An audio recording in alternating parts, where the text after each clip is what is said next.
Said something about me being a white bitch wanting to be black like her. Oh my God. I might just be biased because I've worked this job before. She just hung up and didn't even allow me to say anything. Okay, honestly, kind of fast. I didn't do anything wrong. I'm not gonna go home and have this big thing. So I stayed and waited for you to get here. You are lying and you're downplaying what you did. Best of body. I'm alone. Look, they're not here. The Twitch people are not here. I'm all alone today. Well, I mean, obviously I have you guys, but this is weird. Cold pizza sends woman into full-blown rage at Domino's. Honestly, I get it, but let's see if we support it. Probably not. Or come around the counter, I'm gonna beat the shit out of you. Okay. So I came around the counter and stood right here, like, what's up? So when she did that, I said, you're so lucky none of that sauce got on me. I was like, I don't really have time for this. Clearly you need this job, so I'm just gonna go. Clearly Watch you how need this angry this job, customer dude. flip out. Okay, wait. You're so lucky the sauce didn't get on me, and clearly you need this job. It's like, no, girl, clearly you need this argument and you're having a bad day, but I am not the one. I am not messing with the lady at Domino's with the full sleeves. Domino's staff after her pizza came cold and uncut.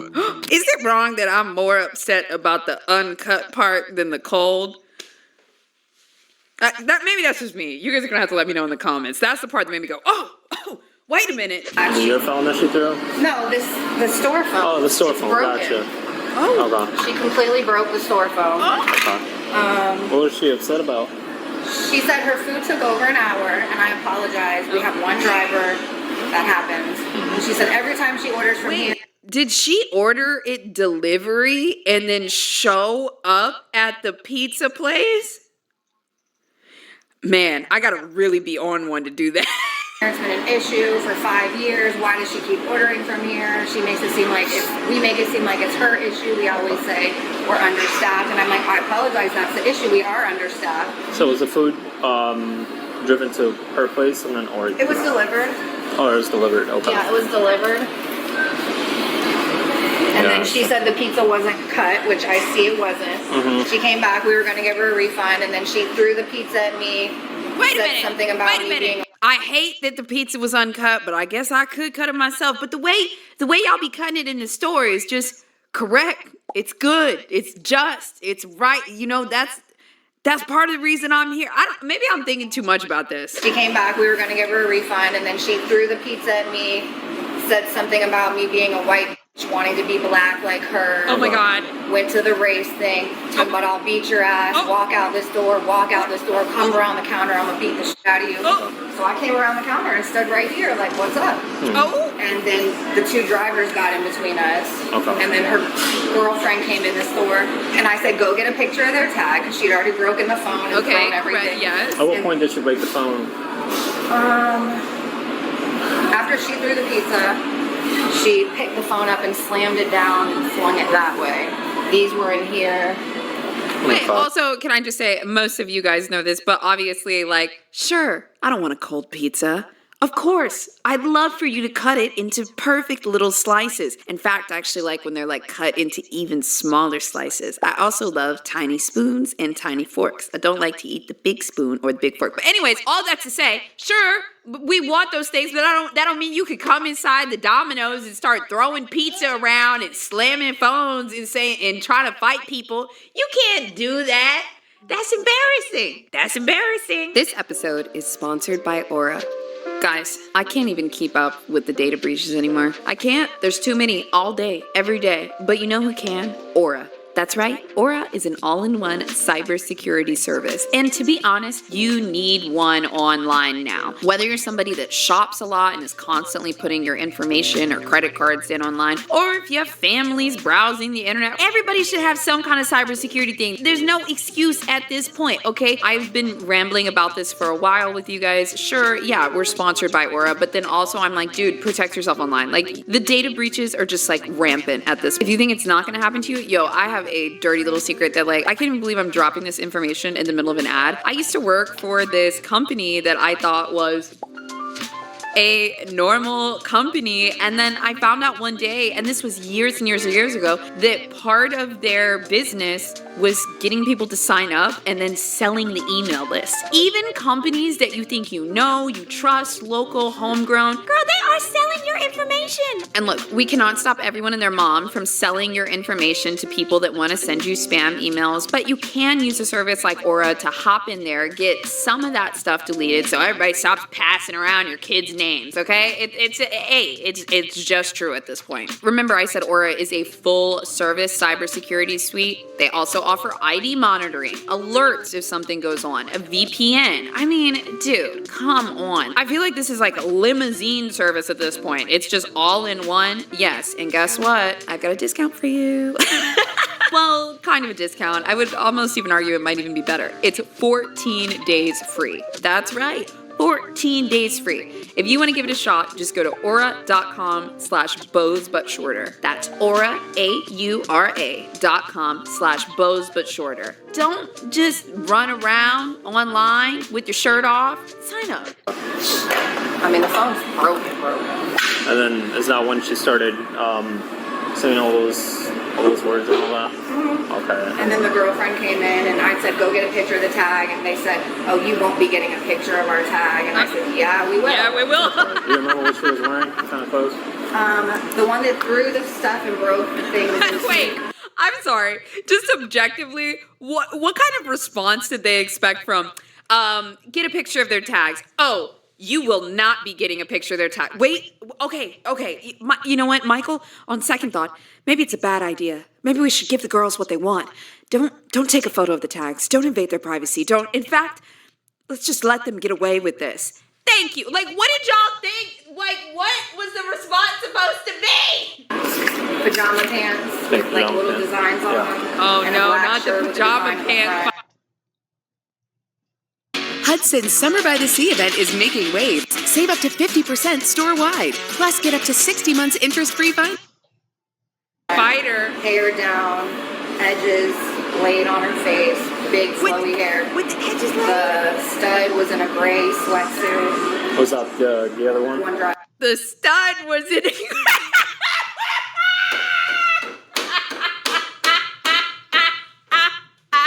I was about to say, this lady is giving incredibly accurate descriptions. I had somebody ask me, oh, what did this person look like? And I said, 5'6" to maybe 5'10", brown hair, backpack. This lady said the stud was wearing a gray suit. It was like when I was trying to make sure that nobody hit nobody. What? I was trying to make sure nobody made no move to hit nobody. But I seen the phone up in the air. Okay, do you remember? Yeah, I mean, I appreciate his valiant effort. I do also feel like that lady could have. She probably would have been just fine. If it struck any of the tables for it to damage the way it did? It hit the counter. I hit the counter. Yeah. Okay. Counter. Who was holding it? Who was holding the phone at the time? Female that's on the passenger side. With the The one with the pink pants. Pink pants? She Okay. was the only one that was in the store. Did your coworker drop the phone at any time? No. Look, she done gone back to making the pizza And though. you said those cameras are working for sure? Yeah, that worked. Okay, but Well, I mean, you guys don't have access though. I don't. I just Okay. started today. All right, cool. Appreciate it. I got some duplex, but yeah. So I spoke to the manager. I got their side of the story. Can I speak to you about? Sure. Okay. So around like 12, I ordered a pizza. It was online. Here Yes, she is. the pizza got there. Maybe Oh my God, guys, this is Pink Sweatpant Fighter Lady, and she has topped it all off with a Looney Tunes t-shirt. Normally, the Looney Tunes graphics are on the pink pajama pants, but she's got the full set. like 1:15ish. So there was a guy with dreads. He delivered the pizza. Right. So I went in the house, obviously opened the pizza. I saw the pizza. I ordered pizza and wings. When I opened the box, the pizza was not cut. How they cut it wasn't cut at all. So you were right, upset, right? correct. So I called. And first time no one answered. I figured they were about to close at 2, so let me call back again. Like a white Wait, female. I love that her voice is like so sweet and just like explaining what's going on. Meanwhile, we know that you just Hulk smashed the phone like 10 minutes ago. First time no one answered. I figured they were about to close at 2, so let me call back again. Like a white female answered the phone. So I'm like, hi, I just ordered a pizza. I ordered a pizza and wings. My pizza wasn't cut. Do you guys still like cut the pizza in like the sections like you normally do? She said, yeah. So I was like, okay, well my pizza wasn't cut. I was like, and I live right around the corner. I've lived here for like 6 years. Every time I come up here or deliver, it's always a problem. Right. And then she's like, well, we're short-staffed, and if the only issue that you had was that it was a long time, but your pizza was right, then I don't think you should be complaining about the fact that it wasn't cut, which I felt like was really rude. So I'm like, well, no. I'm like, well, I have a right to complain. If it was not cut, then it wasn't cut. Right. And she was like, so basically what you're saying is it got there, you got it, but it just wasn't cut. And then she just hung up the phone. Okay. So I'm like, I'd be upset too. okay, I no. get it. Okay, hear me out. What I say is not gospel. I am not in the right about all things. I'm not in the right about anything, okay? This is just my channel where I share my opinions on things. I would be very frustrated if the pizza was cold. I would be very frustrated if the pizza was uncut. And then also, y'all gotta understand, if you live in a small town, sometimes there is not another pizza place that you can order from. I mean, sure, you can probably, everywhere you can get a little delivery somewhere now, right? So, this one lady, she got her points, but I gotta say, y'all ever work retail before or work a shitty job? I mean, when you go to work at Domino's, this is not your 5-year, 10-year career track. You probably don't want to do this job. And then there's people like this calling 24/7. I get it. 1:30 in the morning, I'm about to get off work. I can't have you call. It's like we're in a space where I work at Domino's and I'm having a bad day, and you just got off work and you're tired and you just want some pizza and you're having a bad day. Look, now we gonna have a real bad day together. There are no heroes in this story. But her hanging up the phone at 1:30 in the morning is pretty funny. She said, I got to go. I might just be biased because I've worked this job before. In the very least, I will tell you my thoughts and I will tell you my bias.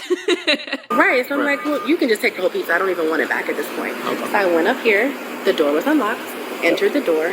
There was one person in the front, the same one who delivered it. And I know that because he said, do you want this back? And it was my 20 that I just had given him.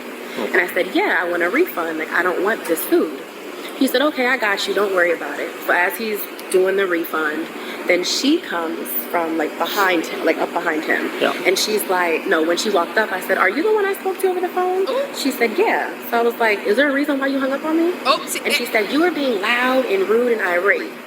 And I kind of feel like, don't lie on me. I wasn't rude and I wasn't irate. You're upset because it's 2 o'clock, you're about to close, and someone's calling me complaining. Yes. I get it. You probably don't want to hear it. I understand that. But don't hang up on me.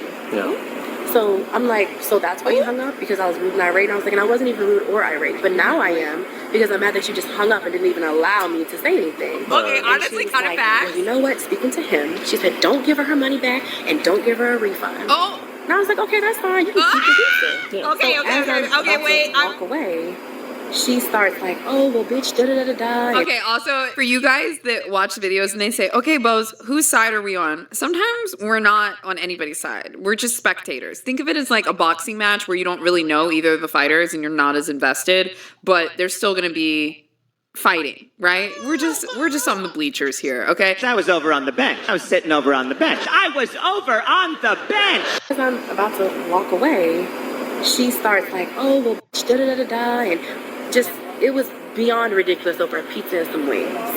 So when she did that, literally, I turned around. She did what?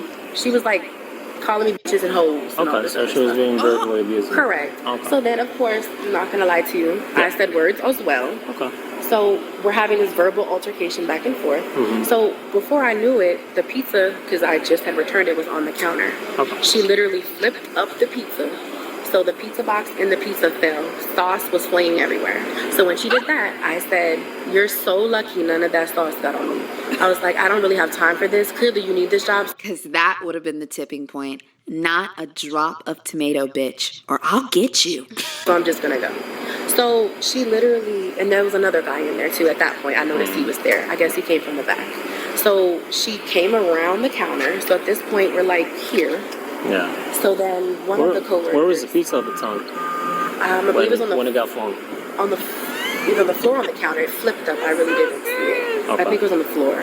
When she flicked it up, like when she was on the counter and she flicked the box up. Okay, so it the box flew. was on the counter when Correct, she when I returned it, right. Okay. So then she flicked it up, it fell, it flew in the air, and pizza sauce is everywhere. Okay. So that's when I said what I said. Yeah. Like, I hope it didn't get on me. You're lucky it didn't get on me. And at Right. that point, we're just having an altercation back and forth still. So then she comes around the counter. The pizza. And honestly, what a delicious altercation. I love the fact that pizza shops also have wings. That is just a great combo. And I think I'm going to order myself some pizza and wings right now. Or hot and wild, call Domino. Now back to the show. I mean, at that point, we're just having an altercation back and forth still. So then she comes around the counter. So one of her coworkers was still behind the counter. The other one, who I guess was still in there the whole time, he came Other in between driver. us. So then my friend, who was parked right over there next to her, that car, I believe it's hers, at that point, just walked in. Like, she walked in and was like trying to separate everything. So at that point, I just kind of walked outside. As we walked outside, she follows us outside and instructs one of her workers, I guess, to take a picture of the license plate, which was not a problem. I sat there, but that's why I'm here to sit, because I have nothing, I didn't do anything wrong. I'm not going to go home and have this big thing. So I stayed and waited for you to get here, because I figured after seeing her on the phone, she was calling. I'm a little concerned about the whole telephone that's on top of the counter. It seems Like, that's the thing. She told this story so nicely, so sweetly. But you done smashed the phone. looks like a store phone. And it's on the counter. It's completely torn up, right? So you don't know anything about that. Yeah, where was that in the story? What happened when she flicked the pizza up, or when I drop it on the counter? Like when I said, oh, well, I don't want this anymore. I mean, this game, you're not ready for it. pretty sure there maybe was something there. I don't really know exactly where I placed it. But when I did it, I literally scooted it up and was like, oh, I don't want it anymore. Now. Okay, all right. Now I know you're lying. I know you're lying. See, this is the thing. I hate when people switch to calmness because it can be very manipulative for me personally. People speaking in a really calm tone, it gets me because when I'm passionate about something or I've been like wrongly accused or if something happens, I get passionate.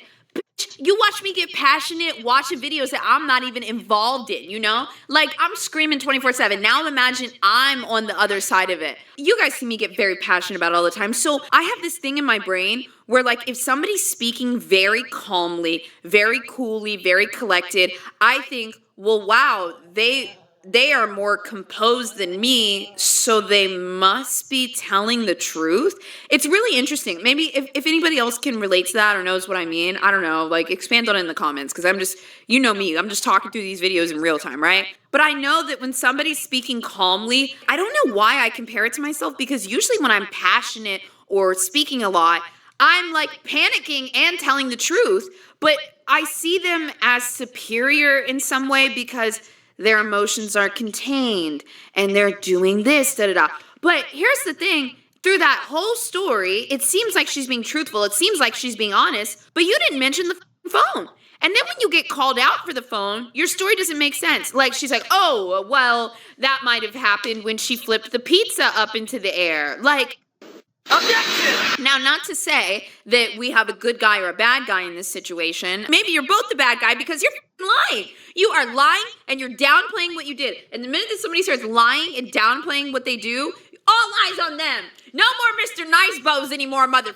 I'm so tired of people taking advantage of my empathy. Not today, bitch. I could have been firm. I don't really know. It was the heat of the moment. I'm not really sure. But I literally tossed it and was like, well, it was a scoop. You smashed that. That was not a scoop. We saw the phone. So, what do you think caused damage to the store telephone that's on top of the counter? I truly believe when she literally tossed the pizza, but like she literally. No. Okay, you're out. You have the capacity to lie to me. You're out. Raise your hand. If somebody lies, you're like, okay, it's a small lie. I know the truth. I'm gonna let them get away with this one. And then they just start. No. Once I realize you have the capacity to lie to me, I'm pushing you on every subject because no.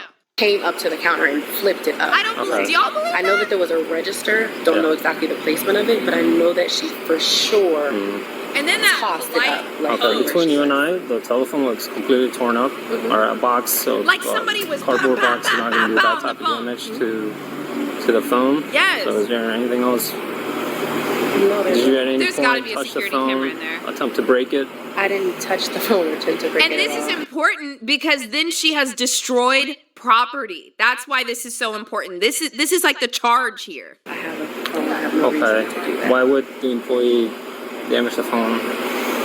Why would the employee damage the phone? Their own store phone, yeah. I have no idea what I don't know. So you don't know what happened to the phone. They're telling me you grabbed the phone, smashed it to pieces. I grabbed the phone and smashed it to pieces. Yeah, I mean that's what they're I'm alleging. sorry, but no. You understand that there's You understand that there's cameras? Hold on. Oh my God, guys. I was fast forwarding to see if we saw the cameras. No. I'm not buying her. I'm not buying it right now. You understand that there's cameras inside the store as well? I certainly understand that. Okay. But again, like I said, there was someone who was seeing the whole entire thing in the car. Like I have no reason to lie at all. I understand. No, I'm just saying. I There's feel like multiple people inside the store as well that saw the altercation and what happened inside. Well, I don't think it was multiple. Well, I'm not gonna say that. I'm not gonna argue. Well, the manager and the other worker that was inside, correct? Correct. Including you and your friend, right? I'm dead So ass. yeah, it was them two, and I was there, and she was literally at the car watching the entire thing. I didn't break a phone. I have no reason to lie to you at all. But to sit here and say, "Oh, God, now she's getting me. I didn't break the phone. I'm not gonna argue with you. Now she's getting me. I need to know if she broke that damn phone. I need to know. So you understand where I'm coming from, though, right? I just got to this call. Right. I go through those doors, pizza's everywhere, which makes sense, You said it was tossed by an employee. I look at the countertop, the whole entire phone, the store phone is completely shattered. It would take a lot of force to completely destroy that phone. It's not like it was knocked over or anything. It's literally in pieces.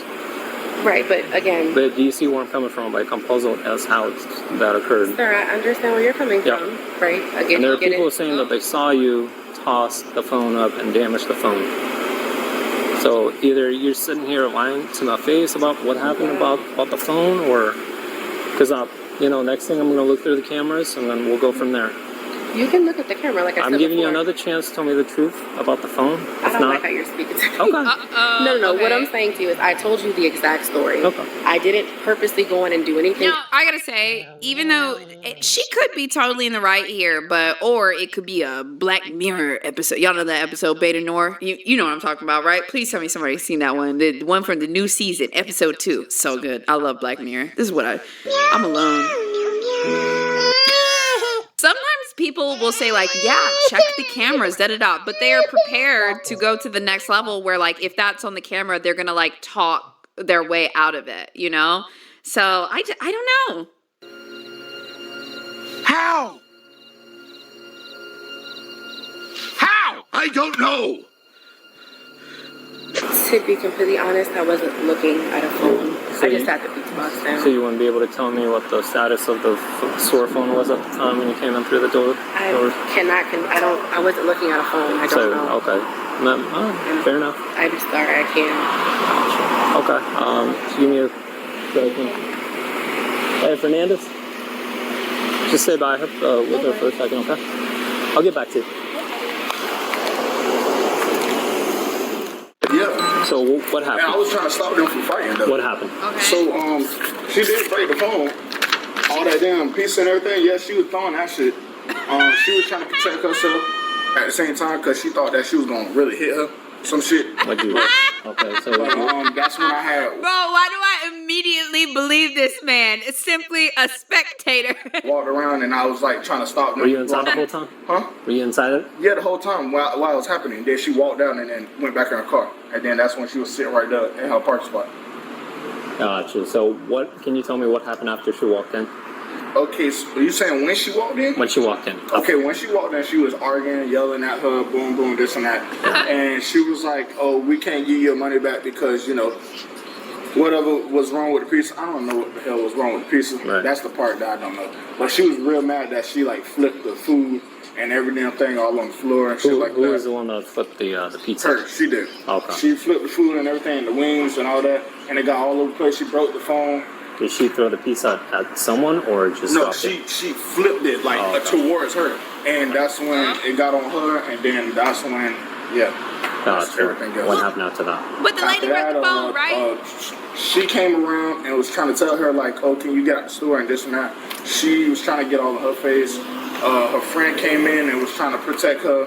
I came around too and I was trying to like block them from fighting. And then that's when she was just yelling and yelling and then she walked out and went in her car. What about the phone? The phone. The phone, yeah, she was flipping everything. Like when she was flipping the pizza too, she flipped the phone and everything and broke the phone. Okay, gotcha. Yeah. Okay. Can I get your name? After viewing the security footage and conducting multiple witness statements, she was placed under arrest for criminal mischief. Pink pajamas is going to jail. You just can't control yourself to the point that you're going to jail? Oh, come on!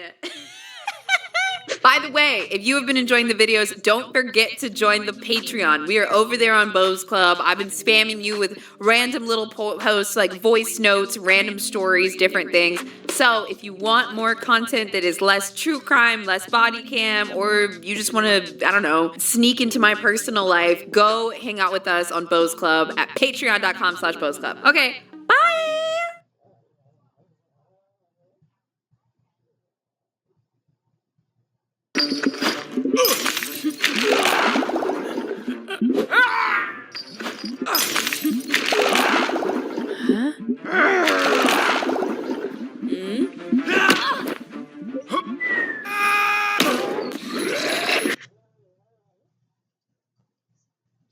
Best of body cam. Entitled Karen loses it after getting kicked out of the hospital. Get kicked out of the hospital. Don't you need treatment? All right, that's my intro.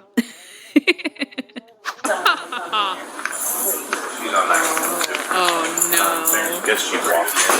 I was told originally that sheriff's office came in. There's the intoxicated went in the back. She's been belligerent with staff. The second she even got on property, apparently. Yo, showing up at the hospital drunk is new. It's new. So she got back, they trying to get her information, tried to get her checked out, triage. Nothing but being belligerent and refusing to cooperate with the staff. And then I guess it escalated to her cussing and just storming out. She almost busted out the doors and back, but they got her to come this way. And he's shouting and he's pulling his hands up and they're falling off of him and he's got a huge bout. Yeah. So I would like Wow. This is one of my least favorite little narc tactics, okay? It's a page out of the book.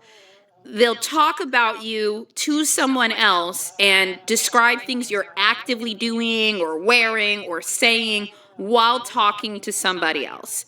So they might be like, yeah, and she's just standing over here trying to do X, Y, and Z. Yeah, I don't know what to do about her. I don't know why they do this, bro. They want attention. They want attention. That's what it is. They want to feel like they're in control, but they still want attention from you. And they're falling off of him and he's got a huge bout.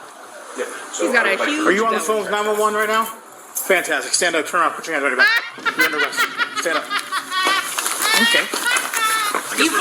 Oh my God. She resisted me. Sister. I didn't resist you. When I tell you to stand up, and I start pulling at you, and you start pulling back. No, you just stood in front of me and grabbed me and snatched me. Well, that's time.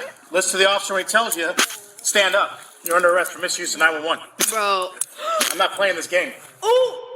499, go show one in custody, please. Ooh. That might be the fastest arrest I have ever seen in my life. He said, you're on the phone with 911? Yes. Fantastic. Put your hands behind your back. This video is sponsored by No CD. Have you ever had a thought get stuck in your head, and not just like in a looping way, but like in a way that is troubling to you or makes you feel extremely unsettled? It could be something more than a looping thought. And listen, straight up, if it's something like OCD, there is help, there is relief for it. But you gotta put in a little bit of effort. Sometimes people have thoughts that can be very violent or frightening or just even self-deprecating suffocating and they're constant, and it's like a war inside of your head. If you're dealing with that, you might want to try a little program called NoCD. If it is OCD, there's a couple of ways to treat it, but specialized therapy is one of the best routes to go. I don't know if you guys knew that, but for different types of mental health problems, there's different types of therapy. I've said this for a couple of years. Some of us, the problems are so deep, talk therapy is not enough. You need a specialized treatment, especially for looping thoughts with OCD that are ruining your day or ruining your life. The most proven treatment for OCD is something called ERP. It's exposure response therapy. It actually helps you overcome these fears and anxieties and looping thoughts that you may have so that you can live a better life and also people around you. You know, I always said this before, but we don't always get better for ourselves, but sometimes the people around us can really motivate us to put in the effort and look for treatment. Cool thing is, NoCD accepts most major health insurance plans, so you can get started as soon as you want and also possibly bill it to your insurance. If you are interested in NoCD, all you gotta do is go to nocd.com and you can schedule a 15-minute consultation and see if it's possibly the right treatment for you. Oh my God! You didn't give me an opportunity to stand up. No, I gave you plenty of opportunity. You didn't give me an opportunity to stand up. I'm sorry. You're a liar. You see how you're screaming? Okay, here we You go. think that much about- You're absolutely right. You will go to jail. You're absolutely right. It's on my body camera. So, you got anything on you? I need. Dude, that buddy slap afterwards, you're absolutely right. It is on camera. Look at the little slap again. You will go to jail. You're absolutely right. It's on my body camera. So, you got anything on you I need to be worried about? Anything sharp? Any kind of knives, weapons, anything like that? Nope. Okay, roll your side for me. Can you roll your side for me? Right now, you're going to get a resisting charge in a second for keeping this up. He's not. You already said that. No, you're getting charged with misuse of 911. Please roll your side. It's not a misuse of 911. It is. They wouldn't help me. Sit up. Chat, was this a misuse of 911? I personally have enough context. I'm gonna have to go with yes. Do you not understand? Okay, ready? On your feet. 1, 2, 3, stand. They wouldn't help me. Stand up. I can't stand up. You can't stand up? How I come? need someone to help me. Good. This other officer will help you out just fine. Here they are to help. Ready? 1, 2, 3, and up. Yes. There we go. Out to my car. Yo, okay, I don't know what she's about to say. I think she got beef with this lady right here. I think they got beef because those arms folded, she out here akimbo. Okay? Like something happened. She must have called. Hold on, let's see. She want to see you Out to my walk. car. No, that's my son. Yeah, he'll come with us in a minute. You're not. This is bullshit. It's not. Listen, when you come in here and you start acting a fool, Yes. and then you call 911 On the to nurses. complain because you think that some guy's being fat and his pants are falling to his ankles, 911 And is he's an asshole. And Exactly. he's not helping me. 911 is for medical emergency. It is a medical emergency. You're at the No, ma'am, it hospital. is not. Oh, really? Oh, are you a doctor? Are you a doctor? Are you a doctor?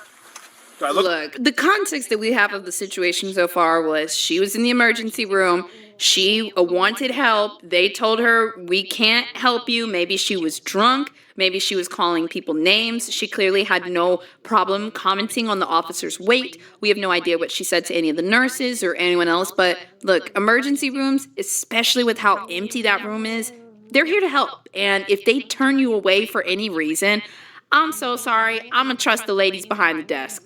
I am. Okay, that lady looked like she wanted her to get the out. So I'm gonna have to go with my girls. I'm gonna have to go with the nurses because this is looking a little crazy. Looking a little crazy. Are you a doctor? Oh, really? Oh, are you a doctor? Are you a doctor? Are you a doctor? We no Do I longer look have like to a doctor? respond. It was a 911 emergency. No, ma'am, it was not. No, you were. You can't judge that. Sit down now. You don't tell me Now what you're to being do. charged with resisting. Sit down. Yep. Turn around. Sit down. Right You're now. hurting me. I don't sit down. You're resisting an officer right now. That's even another charge. I can't do it, dude. Yes, you can, dude. How about sir? How about officer? How about be a little bit kind of respectful? How about Huh? you? Put your foot on the step. I am trying to. Okay. You Now have, watch your head. You've bruised my body. I didn't bruise your body. You bruised my body. I didn't bruise your body. Yes, you have. Slide over. You think that you are Keep Mr. sliding Cool over. Man. I don't think I'm Mr. Cool Man, nothing. Dude, dealing with people like this is really difficult for some.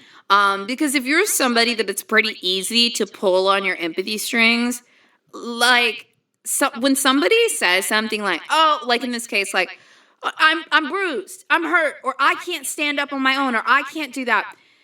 I believe that they're actually looking for a vulnerability. Like, what will make you put on your empathy cap for that moment for them? Because if they can get your empathy cap on and you have a lot of empathy, they can get a lot out of you. And I say this because, you know, I'm somebody that if I was in a situation and this lady started saying, I can't get up, I can't walk, I would feel like, oh.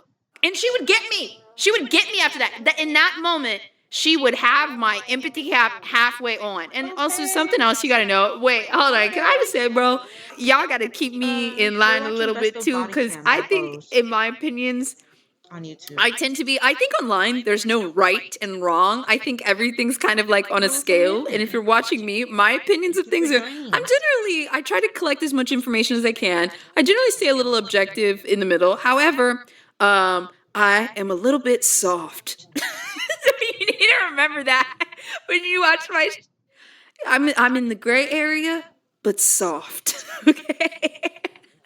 Some of you guys might be gray and a little grittier, or some of you might be like completely on like one side or the other, but when you're watching me, I'm probably always gray and soft. I hate doing this. I hate taking people to jail. Slide your feet in, please. Here, I'll help you out.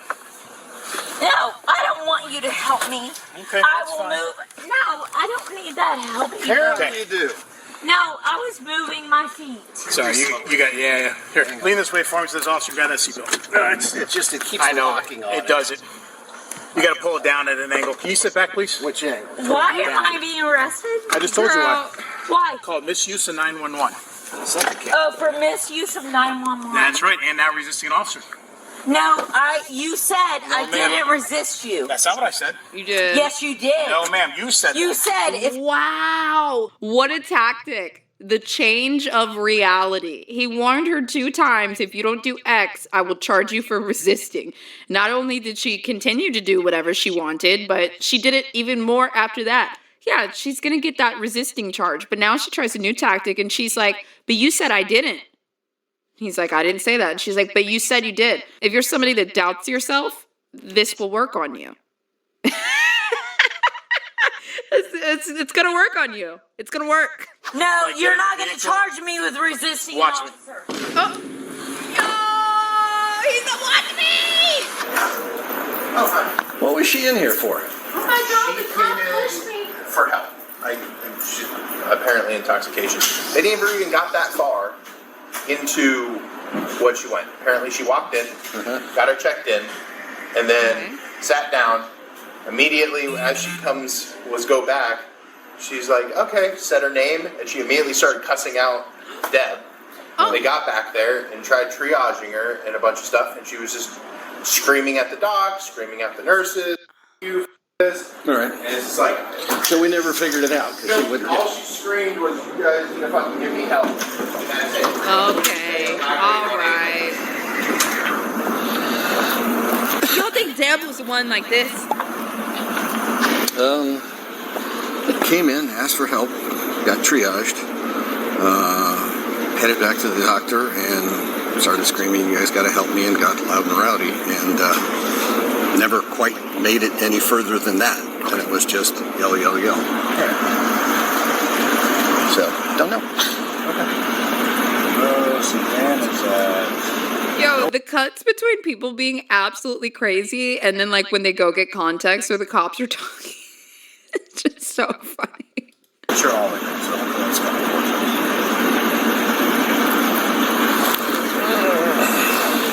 Abused by a Leo. What? How's your day going? What are you doing?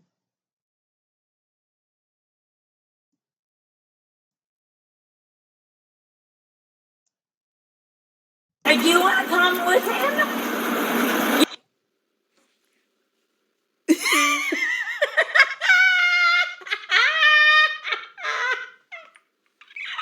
Bro, the astrology girls are laughing right now. Abused by Aaliyah. Holy, that's such a funny line. Hold on, I gotta go. Abused by Leo. Abused? There's a girl in here right now watching this, and she's like, I get it. Oh, okay, somebody got me. It means law enforcement officer. Dude. I went straight to, I would say Gemini. I'd say the worst.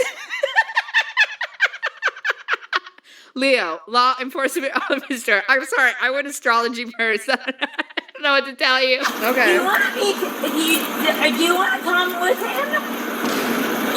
You're secondary. Abused by Leo. Okay. You're going to jail, bitch. Oh. You're going to jail. I didn't do anything wrong. Period. How do you feel about that? I didn't do anything wrong. Period. I'm just going to say, and then I'm going to say period after. And then you got to believe it. I have an alligator in the other room. Came in, alligator. And it's encrusted with diamonds. Period. And you cannot debate that. Call 911 because I needed to be resuscitated. I was having heart palpitations and a panic attack. I am allowed to call 911. Typically not from a hospital. Boom. Roasted. Oh my God. Typically you. Understood.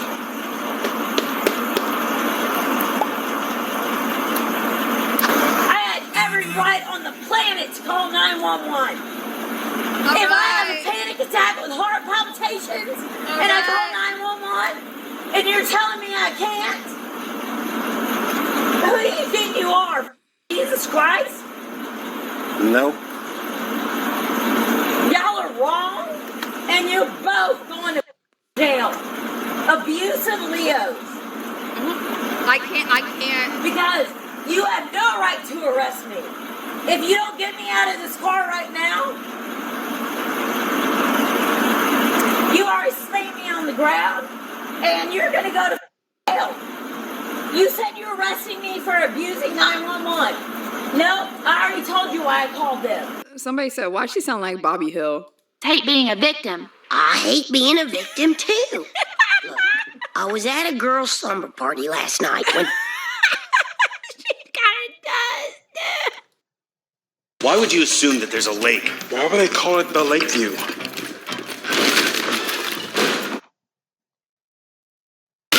I came here to face my wife's killer. Be the first to watch The Amateur at home. You're not a killer, Charlie. When the time comes, I'll pull the trigger. With exclusive bonus features.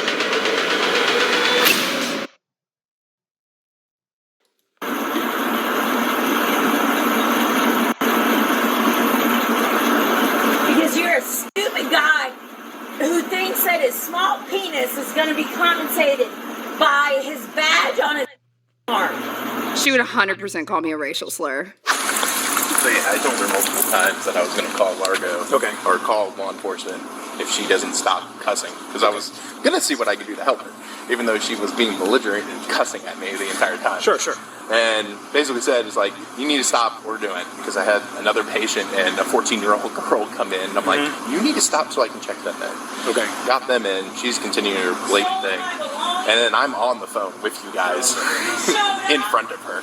Okay. And she proceeded to keep on going. And they were like, do you need to stay on? I was like, no, she's fine. Gotcha. Plugged. And then she's like, keeps on going off and threatening. And now, how did you know that she called 911? She called in front of me. What did she? Oh, she said, I'm going to call 911. Yeah. She's like, I'm going to call 911. And I'm like, say why? On us. She just said she's going to call on us since we weren't going to help her. And I'm like, okay, well, they're already on their way.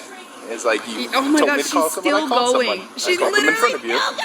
And then proceeded to to still call, and then when you walked in is when she was making her little description to 911. Yeah, I got you. Okay. And guess what? Appreciate it. If you think you can stand up to it, then you get your balls out. Dude. Kenna said, I kind of want to hear her 911 phone call. God, I would love to hear that call. I would do it. I don't do Freedom of Information Act requests anymore, but that is 100% something that I would have done it too. She's not overly happy. Yeah, I think I got that vibe. I also think it's funny that she's like acting like they're denying her medical treatment, but not once in this entire video has she come back to like, I need treatment. Like she's just yelling at everybody. Like, why did you even come to the hospital? I think she was drunk and wanted attention and felt like the hospital must serve me. They must do something for me. I don't even think y'all that work in hospitals or nurses, you would know better, but I think she just rolled in there looking for a little drunk attention. You guys gonna want me to pull up a little bit more? Whatever you want to do. Whatever. I just didn't want to block it. When it's forward, that's why I pulled back in. You just lost it. I have hundreds of thousands of dollars and I will sue you. I have hundreds of thousands of dollars and I will sue you. And then press charges. Is she exhausted? I would be such a silly cop. I would have opened the door and been like, you okay? You make yourself mad again? You all tired? You tuckered out now? Come on. We got a juice box over here. And I got some of your favorite snacks. So come on, get on out. She out here tired. She has exhausted herself. Step out for me, please. I'm being arrested for calling 911. For misuse of 911, yes, ma'am. Okay. Guess what? You're gonna lose your Leo. Okay. You will never, ever be an officer of the law. I have so hundreds of powerful. thousands of dollars, I know, dude. you've already told me. And I will take it to the end of the United States of America. You're already in the United States of America. How can you take it to the end?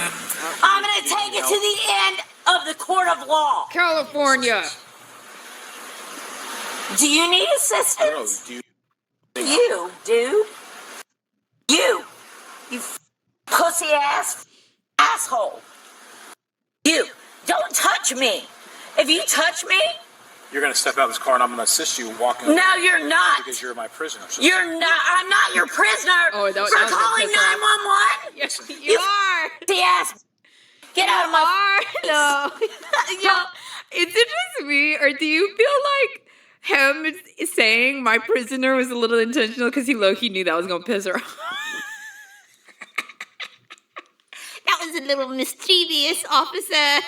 Listen. You the ass. Get out of my God, that just sent her, Don't bro. put your face in front of mine. You. Don't breathe.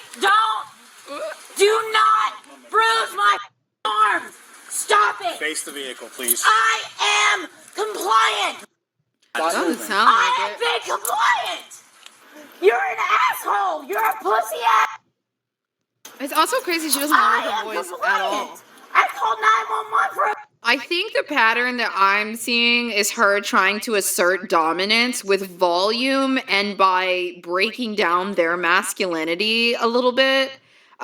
Because she thinks if I can take away their power of being a man and I'm going to be louder than you, then I am dominant. It's giving must win the power struggle energy. If you were a kid and you were constantly thrown into power struggles or something, it's going to be a hook for you when you become an adult. You don't have to act like this and you don't have to win every power struggle. It's okay to lose a couple of battles. Dude, I am compliant. I called 911 for a reason, dude. I've been compliant the entire time. I've never raised anything. You did raise... You're a liar. You're a Leo liar. Liar. Douchebag with no neck. With no neck. No! Oh, that one really hurt. Man. Yeah, you Smurf. Huh? I like how he's reacting to it, but she doesn't get the pleasure of seeing his reactions. Otherwise, she would go even further. My guy. Smurf. You got a neck.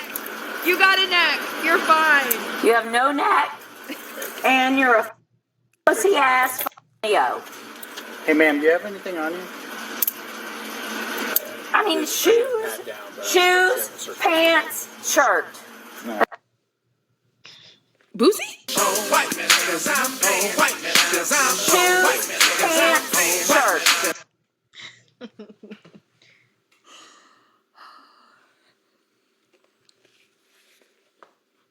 I mean, I'm being arrested for calling 911 because of this asshole. I mean, I'm being arrested for calling misuse of 911. Yeah. And I had a use why I called 911. Listen, there's belts going around you because it's safety reason, okay? Watch your head. Go ahead, step on up. I feel like I can see the shame coming through now. That's like doing the everything to try to assert dominance and get everybody away from you. And that only lasts for so long. It goes in waves because the thing that comes after that is like this almost like childhood shame. It'll either come in the cell or it'll come when she's in this box. Watch your head. Go ahead, step on up. Should probably need some assistance stepping up. It's not your business. Shut up, you smurf. It's not his business. Damn. I mean, I'm being arrested for calling 911. I gave them a reason why I called them. Get in the van. You listen to me. I'm not listening. Get in the van. I'm being arrested for a crime I did not commit. Watch your head on the next step.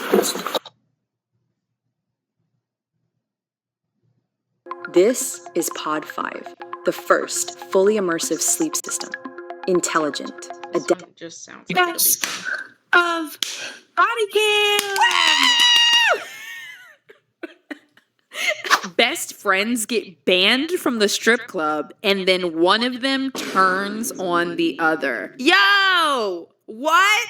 Not at the club. In the club, we all fam.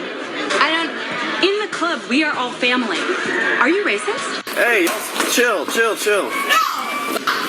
What's going on? No! Anybody in here work at the club or used to work at the club or y'all just know?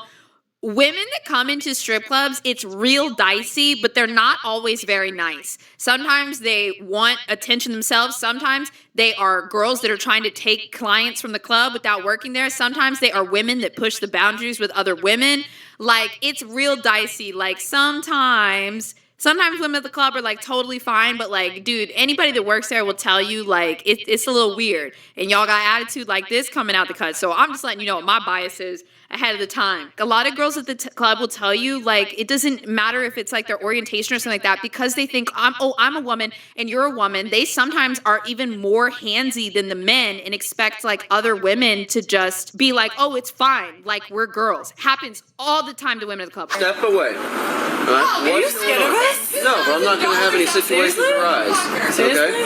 I don't know what you're going to do. I don't know if you're going to grab my gun. I don't know. No. Okay? Can I just tell you right now? So I'm asking, just take a step back. Okay. All I want is my purse. What I want to do is I want to figure out what's going on first, okay? They have my purse, and that's all I want. Okay. It's a white purse. Just a purse, that's it. White purse, black chain. They want to claim they don't have it. Okay.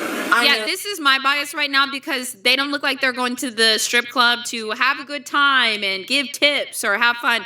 They look like they're looking for clients. And yes, they will throw your ass out for that. I'm sorry, but I was just trying to tip the girls. You got a photo of your purse so I can go in there and see if it's Yes.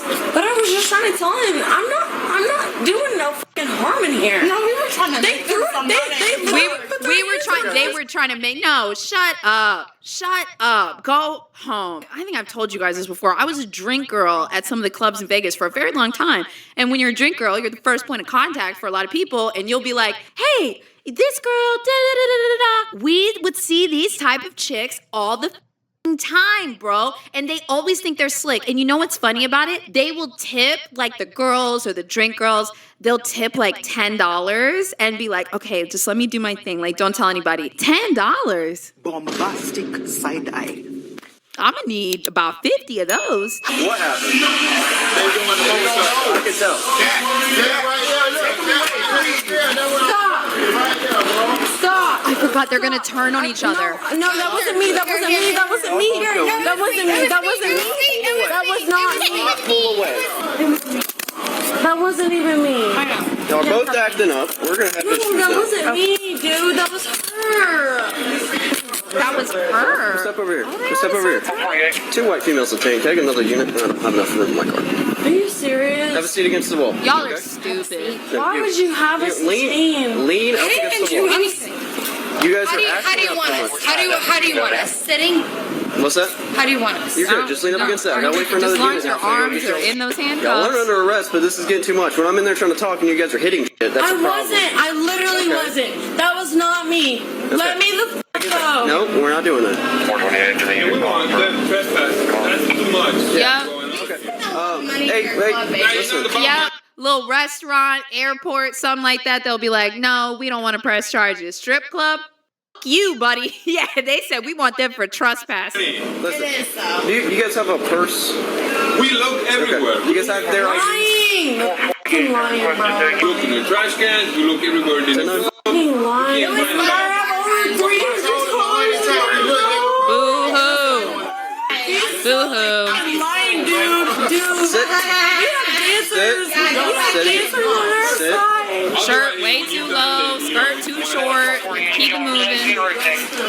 I'm so ready to get bad review on them, bro. They've got enough of those. I'd say. No, we came here to spend money in our fucking. You're arresting us? Are you kidding me? Not under arrest, but y'all are acting. We called you. I get it. We called you. Chill. We did call you. I can just tell by that Louis Vuitton bag, their business is they're looking for men to buy them stuff. Like, if you're going out on a date with a guy, like, sure, have him pay. Like, you know, have the man be the provider. I never really got to get into all that because I'm the provider in all of my relationships. I'm the man in all of my relationships. Anyways, I get it, you know, but when you are going into strip clubs looking for men that have money to buy you things, you're looking for prey. You're a predator. That's what you are. You are looking for lonely, vulnerable men that have money. Rate the fit. Oh, honey, their outfits are fucking zeros. What a mess. What an absolute mess. Like, if your metric of I look good is putting on the tiniest thing possible, like this little, like, Ariel mermaid shirt or whatever this is way too low. Pull the banana leaves up, sister, okay? I even know this. When your shirt is really tiny and you're wearing a really tiny skirt or pants or something, it doesn't work. Like, you gotta work with lengths. It would be so much more graceful to have, like, a tiny top and then a long, flowy maxi skirt with like a big slit in it. I have that skirt that has the double slits on the side, so you can wear long and still be sexy. You will be even hot. When I'm in there trying to help you guys out, and you guys are throwing shit and yelling outside. Bro, take blame, bro. I know, she said she'd do it. Alright. Take blame, bro. Take the responsibility off of me. The problem is, the reason why you're in cuffs is not because you're out here yelling too, okay? You guys are being disorderly. Me, bro. Okay? Have a seat against them. Come back over here. Come back over here and sit down. No, Sasha? I'm not on no violent shit. I'm with the strippers, okay? I'm with the dancers. Get them the up out of this club. Over here and sit down. No, Sasha? I'm not on no violent shit. You're not being violent. Come on. You think I am, bro? Just lean up against the wall. It's okay.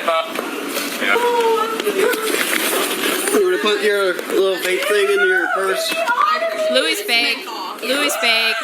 Chain broke. Louis fake, baby. You gonna wear a fake Louis Vuitton bag that don't even match the outfit? I literally didn't even do nothing, bro. The problem is, you guys are out here yelling and throwing shit when I'm trying to do. Listen. I know you were the one throwing shit because I seen you will do it when I got here and I was ignoring it. But what I'm saying is, you can't be doing that when I'm outside or inside trying to help you guys out. Fair. Because now at this point, you guys are being The police disorderly. is on our side, Sasha. You guys are being disorderly, and that's a problem, okay? Let me see your phone. Let me see your phone. Let me see your phone, Yes, Sasha. I'm putting your phone right over here with the rest of everybody else's property, okay? Give it to me so we don't have any other issues, okay? That's one of my favorite names, Sasha. That's a good name. Believe it or not, people like to call 911 when they're in handcuffs, so I gotta take people's phones. Please get me out of here. I didn't even do anything. It's okay, Sasha. We didn't do You didn't even, you're the one that... Yo, Sasha ain't cut out for this life, bro. She is freaking out. It's like her friend over here. You know, there's always that one friend that says, "Come on, let's go get this money. I'll show you how." You know, that's her. Sasha ain't cut out for this. Sasha, we didn't do You didn't even, you're the one that fucking threw some shit. She's turning on her. I threw my phone at the bar because they were Get me out of here. Right now, if you guys calm down and you guys just hang out, you guys are not going to jail. As simple as that. Yeah, Sasha is not for the street. You guys are acting disorderly. He's I'm not. waving his badge in his face, bro. I promise you I'm not. He's waving his badge The problem in our face. is, you guys are... It's okay. No! He's cool. No, he's not. He's listening. I didn't do anything. You did it. I didn't do anything. I know, and he won't believe me. No, I believe you. Dude, Miss Ugly Outfit is honestly so chill. Well, they're both. It's Mr. and Mrs. Ugly Outfit right here. But she's way more chill. All I'm saying is, I can't be in there and you guys are out here acting disorderly. We just need to. You guys are detained right now for that reason. You're not going to jail at this moment. I have no desire to take you to jail when I get off in an hour. I'd rather not, because then that holds me over after work. So if you guys just cooperate and chill out, let me figure everything out and get everything back to you guys, we can finish this up. Simple as that. I was spending a lot of money in there. He doesn't fucking care. He doesn't give a f***. He literally doesn't give a f***. He doesn't give a shit how much fucking... But I'm just saying, he doesn't care. He doesn't care how much money you spend. It doesn't matter. That club does, though. That club does, though. And they're eating it up. I know. And they're eating it up. I know. And that's why I just want my purse, because I don't want to spend money there. Sit down.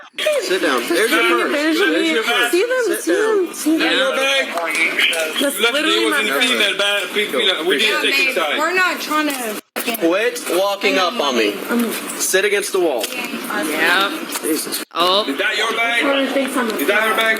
Yes, All right, we're halfway through, and the turning on each other has already begun. Let's see where Miss Banana Leaf takes us next. Girls, man. Can you stay with them for a minute? All right. I'll go inside and talk to you guys. Jesus. All right. So what happened? Now that that's over. We told them, bro. We said they was looking for the purse. I said, okay, we'll find the purse, but we'll look for the purse. But they started fighting, doing all this. We like, you got to wait outside. We're gonna look for the purse. And I said, okay, we're gonna go look for it. Yeah. Then she started talking shit. Oh, fuck you. Oh, this and that. Pull this one, throw this one. We said, no. And then we just pushed her out. Yo, if they couldn't find that purse for a while, somebody might have taken that back to the break room when it reappears. Listen, I can't speak to everything that goes on in the club. Did you break anything? What if they don't like you? Scratches on your window. Did you want to? You leave your shit around. Man, they was going to Okay. All right. Well, we'll trespass. Yeah, and then the girl, they find the bag in the girl's restroom. They found it in the girl's restroom. You guys still have IDs for them or anything? Or? No, we didn't check inside the bag, so she still needs to check with her. Do you mind if I check to make sure you have your IDs? Please fucking check me. God damn. I was trying to spend that on. Please let me go. They ripped my purse. My Louis Vuitton purse. They ripped it. Dude, oh my God. For my people that know, just look at it again. This is the wait. Hold up. Okay, I was too busy looking at how fake the bag was. I did not see the entire band of money in there. Fucking check me. God damn. I was trying to spend that on. Please let me go. They ripped my purse. My Louis Vuitton purse. Like that. They ripped it. That is crazy. I'm suing. You mind if Hold up. Alana in Texas just placed the dreamiest protein coffee order. She picked Snickerdoodle, Original, and French Vanilla. Dessert vibes, 0 sugar, and ready in seconds. Because she used our bundle link, she locked in 58% off, 3 surprise gifts, and free shipping. Now let's spin the wheel for her free gifts. First up, a fanny pack, essential. Then, a Ripped my purse. Make sure IDs in here. Yes. Can you let me go first? Hold on. Can you? You've been disorderly. No, I'm stepping the fuck away. No, I just wanted to step away so he wouldn't freak out. Like while I was my bag. Stay on the wall over here. Yeah, what's in y'all's bag? It's in my phone. It's in your phone? Okay. We'll make sure we have everything before we leave. I want to know what's in Lying. Oh Okay. my god. Hey, it's Sasha, baby. No, I'm just like so done with these fucking men. Alright, you turn around. And y'all just like belittle If she the fuck out of me. you gotta make sure she does not come up here and cause any more issues. Oh my God, is he gonna? Is he gonna let her go? Intoxication. Assume at this point. All right. You want to stand up real quick so I can take your cuffs off? Sophia, stand up. Like, this is so fucked up. Sophia, trying to get your cuffs off. So fucked up. Please take a video of me. This is so fucked up. We didn't even do anything. Yo, Bluey, you were the only one that was being sane for a minute. They let them out the cuffs and then they immediately start recording. Everybody think they got a case. No, honey, the case is you. You're the case.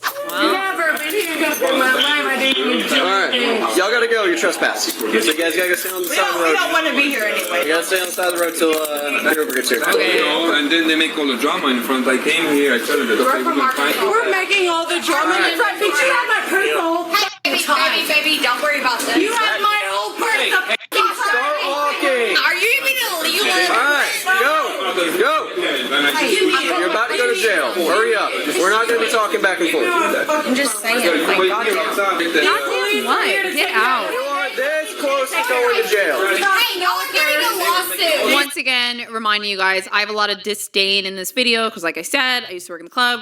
I've just seen a lot of this before, and these types of people are just really nasty, and they think the rules don't apply to them. So I just have a decade of hating this exact scenario.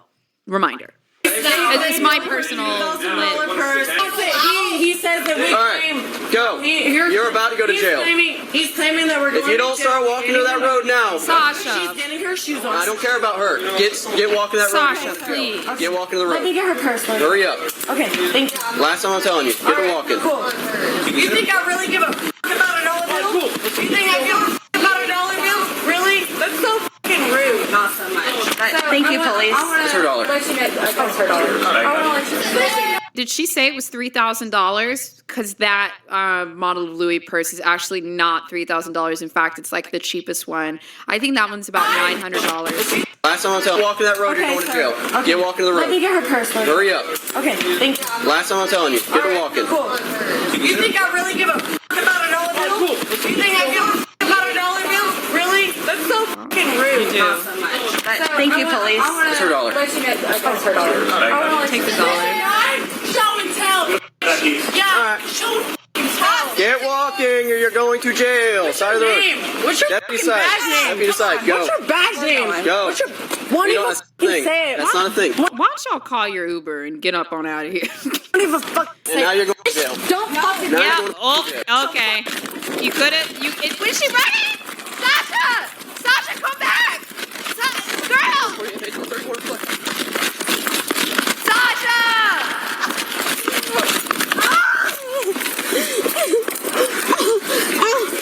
Please let me put my titties up. Please let me put my titties up. Can I please put my titties up?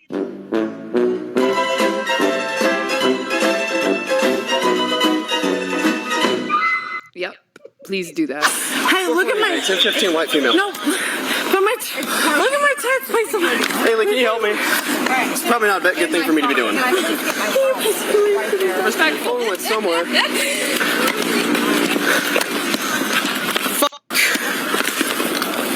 Fucking A, man. Fucking car ran over my goddamn phone. Oh, that's Fucking piss. God damn that it. sucks. Fuck. That's going to fucking restitution. Fuck. The car ran over my phone. Fuck, car ran over my fucking phone. Oh, no. What do you want her? You want me to transport her? What do you want? What do you want? I don't go. That's a what? What do you want? No, don't let him drink. Ow! Dude, his phone probably flew out and he was like, I'll get it later. And then that. Dante's Inferno? Jesus. 130 bed.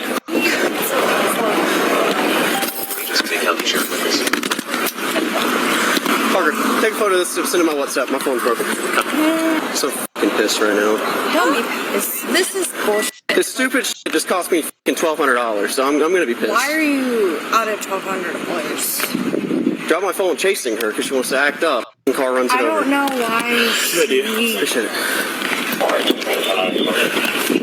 Hey, my nipples out. My nipples out. Can you please have a woman? I get it. She covered up, but her yelling, "Hey, my nipples out!" in the backseat of a car is funny. That stupid bitch ran from me. That's what fucking chasing her. My phone falls. I just ran over that fucking car. What in the is going on? So, trespassing. Told him to leave, right? She wants to keep acting. He's pissed. No, I'm like, hey, leave. She does her elbow up, elbows me. I'm like, okay, now you're going to jail. She takes off on foot again. So she's getting battery on Leo, resisting without, trespass after warning, fucking slew of shit. He said charge it all. That's my phone. To leave. So are y'all staying with me until my friend gets here?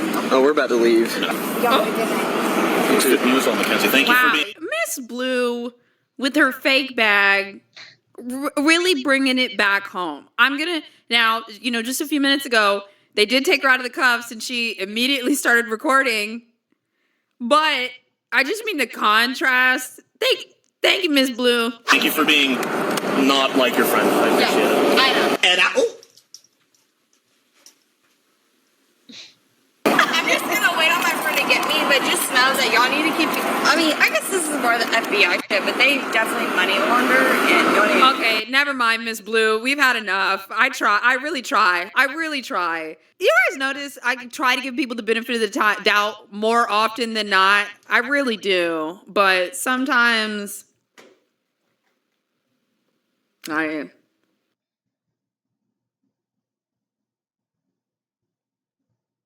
Here's how I got rid of 4 years of acne in 2 days. Look at that. I had the worst sports acne known to man. I played baseball.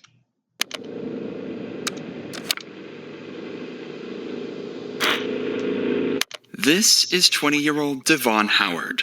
Devon is sitting in a cold interrogation room alongside his 3 co-accomplices due to their suspected involvement in the brutal shooting and murder of 27-year-old Andrew Janicek. Coincidentally, all 4 claim that they had no involvement in the crime whatsoever, and in fact don't seem to take the situation seriously at all.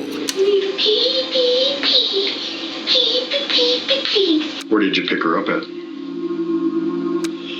Okay. Relax, it's okay. No, I'm fine. I'm just tired. Okay. I was involved in the murder of somebody. Oh, the diamond's right there. What the group doesn't realize at this time is that Andrew's murder was fully recorded on multiple security cameras and shows a man getting out of 19-year-old Alicia Valdez's car before killing Andrew. Even more disturbing is that the same vehicle would drive over Andrew's lifeless body before fleeing the scene. Alexis Ellis, a bystander at the scene, would hear the gunshot go off and rush over to Andrew to perform CPR while her friend Alyssa called 911. Jeffcom 911, what is the address of the emergency? I don't know. I'm just at the corner. It's like Sheridan and 20th.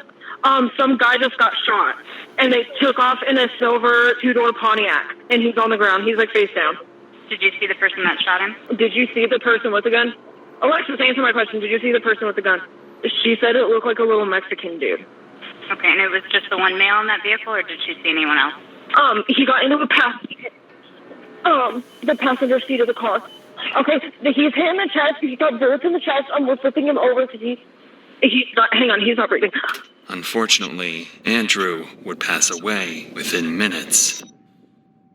Even more unsettling is that the same car model would be seen at a local gas station later that night, where everyone inside would happily buy snacks, joke, and laugh as if nothing had happened just hours prior. The footage inside the gas station would identify the occupants of the vehicle as 19-year-old Alicia Valdez, 20-year-old Caleb Vigil, and 20-year-old Devon Howard Lopez. While painting these 3 out to be killers just based on their car make is clearly premature, it's enough evidence for police to file a warrant for the arrest of the 3 suspects so they can bring them in for questioning to try and determine if the bunch had any involvement in Andrew's death.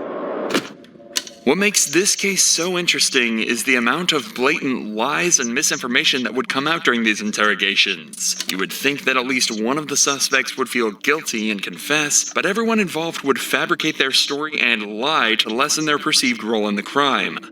But at this point, the police have yet to apprehend any suspects. Their only lead is a lifeless body sprawled on the pavement and 2 shaken witnesses who made the 911 call.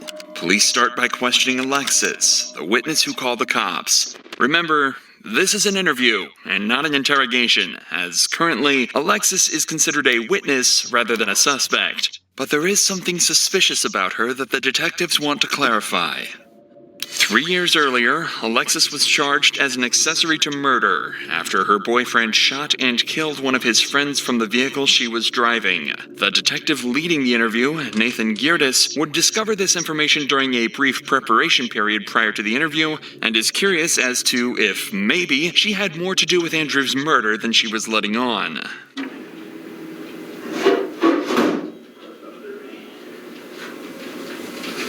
We pulled up, we parked in the back parking lot. My friend got out to go into the dispensary.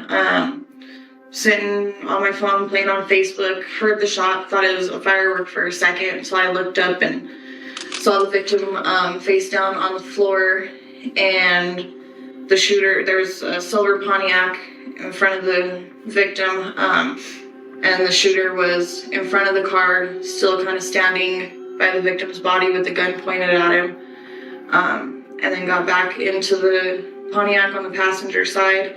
They hesitated for a minute on which way they're going to pull off. Looked like they were trying not to hit him. They kind of looked around the parking lot to see if anyone saw it. I was kind of trying to duck as much as possible. I got out of the car. Once I saw that they were gone, ran up to him. I said, "Are you hit?" He said, "Yes, please help me." Called 911. Let him know there was an ambulance on the way. Sounded like he was kind of crying. He wasn't saying anything else. After 2 minutes, the crying stopped. So went to check for a pulse. There was no pulse. Big neck? Big neck. You alright? Yeah. Take note of Alexis's posture when discussing the shooting.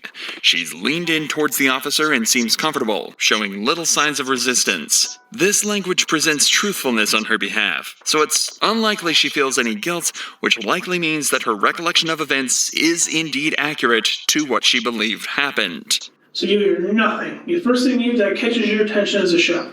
Okay? Are you familiar with guns? That's what I'm on probation for. How so? I was dating a guy for 3 weeks. He asked for a ride and shot and killed somebody at the King Soopers on Sheridan Hampton in 2015. So you heard a gun go off? Yeah. He was 5 feet in front of me on that one too. Got some tremendous luck. Yeah. Did you get charged? Yeah. Accessory to a crime, F4. How does this make you feel? I don't know. I mean, it was hard. I was glad I was able to react like that because I didn't react like that with my case. At the same time, my PO and everybody's probably gonna shoot my ass for it, but he didn't die alone. He knew somebody was there trying to help him. Just being around it and being around the situation. Did your fault? No. But there's. Did you know this was gonna go down? No. This interview clearly showcased the responses suspects make when dealing with discomfort. We could physically see her subtle movement patterns and how they coincided with certain emotions Alexis was feeling. Her body language makes sense. She felt uncomfortable while discussing her own criminal history, which is completely reasonable. However, when discussing a crime she had no part in, her demeanor changed significantly, with an open posture and willingness to answer every question. And with this, we should be now more prepared to analyze the interrogation of a less innocent suspect later on in this video. Following this interview, police would continue their hunt to find the whereabouts of the 3 inside the suspected vehicle, and it wouldn't take them long at all. Just a few hours later, at 4 a.m., an officer spotted a vehicle closely resembling the one described by Alexis driving recklessly and pulled it over. It quickly became clear that this was no ordinary traffic stop.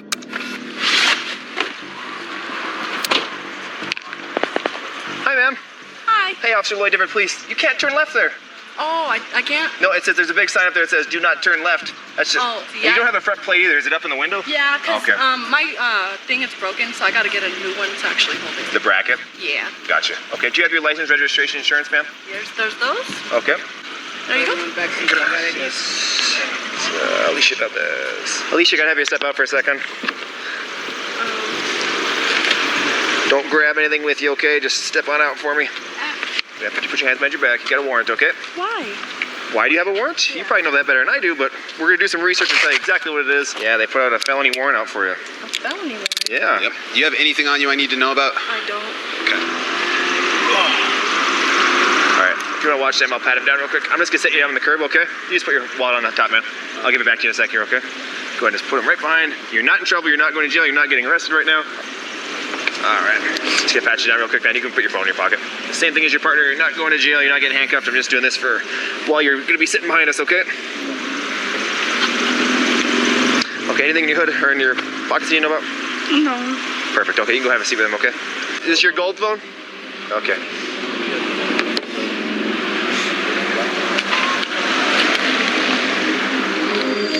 At this very moment, the officer would discover a pistol inside the vehicle. Caleb had just stated there were no guns inside the vehicle just minutes earlier, so the officer quickly places Caleb under arrest so they can safely investigate this increasingly tense situation. This is Buddy. I've never met a dog like him, because there's never been a dog like him. Every dog is... Stand up, man. Stand up. Travis Magic Bag. You're not going to tell me there's a gun in the seat next to you? What? You weren't going to tell me that you're going to try to leave a gun on the seat when you left? That'd be nice to know, wouldn't it? Oh, and a pocket full of bullets. How about this? I'm about to get out of the car. Officer, I have a gun on me. Right? What's that? One more person? They're all hooked. Did you let them know that this is in the car? What is it? SCCY 9mm.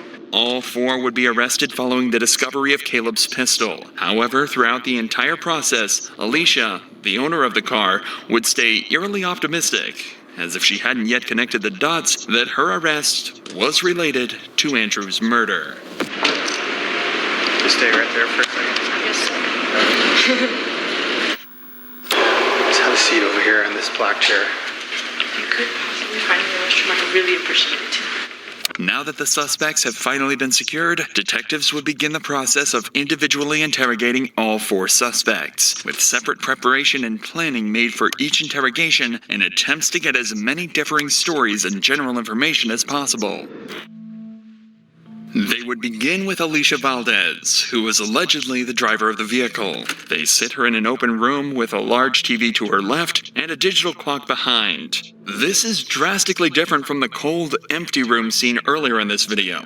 This is done purposefully. This room is meant to feel welcoming and open. The table creates a subconscious, comforting barrier between the suspect and the detectives, something that's absent in many more aggressive interrogations. The objective is to get Alicia to feel comfortable and willing to speak to the detectives. Remember, at this point, Alicia knows very little about what evidence the cops have. She has no idea that everything was recorded on CCTV, and they know that her car was there. The plan is to set a trap that prevents Alicia from denying that she was at the scene, so the more willing she is to talk at the beginning, the better. That's why they start the questioning off lightly, but it'll ramp up in no time at all. Yeah, just have a seat right there. Want some water? Thank you. No? Okay. It's over here if you want it. Okay, thank you. You all right? Chilly? Cold. Yeah. It was nice earlier. Yeah.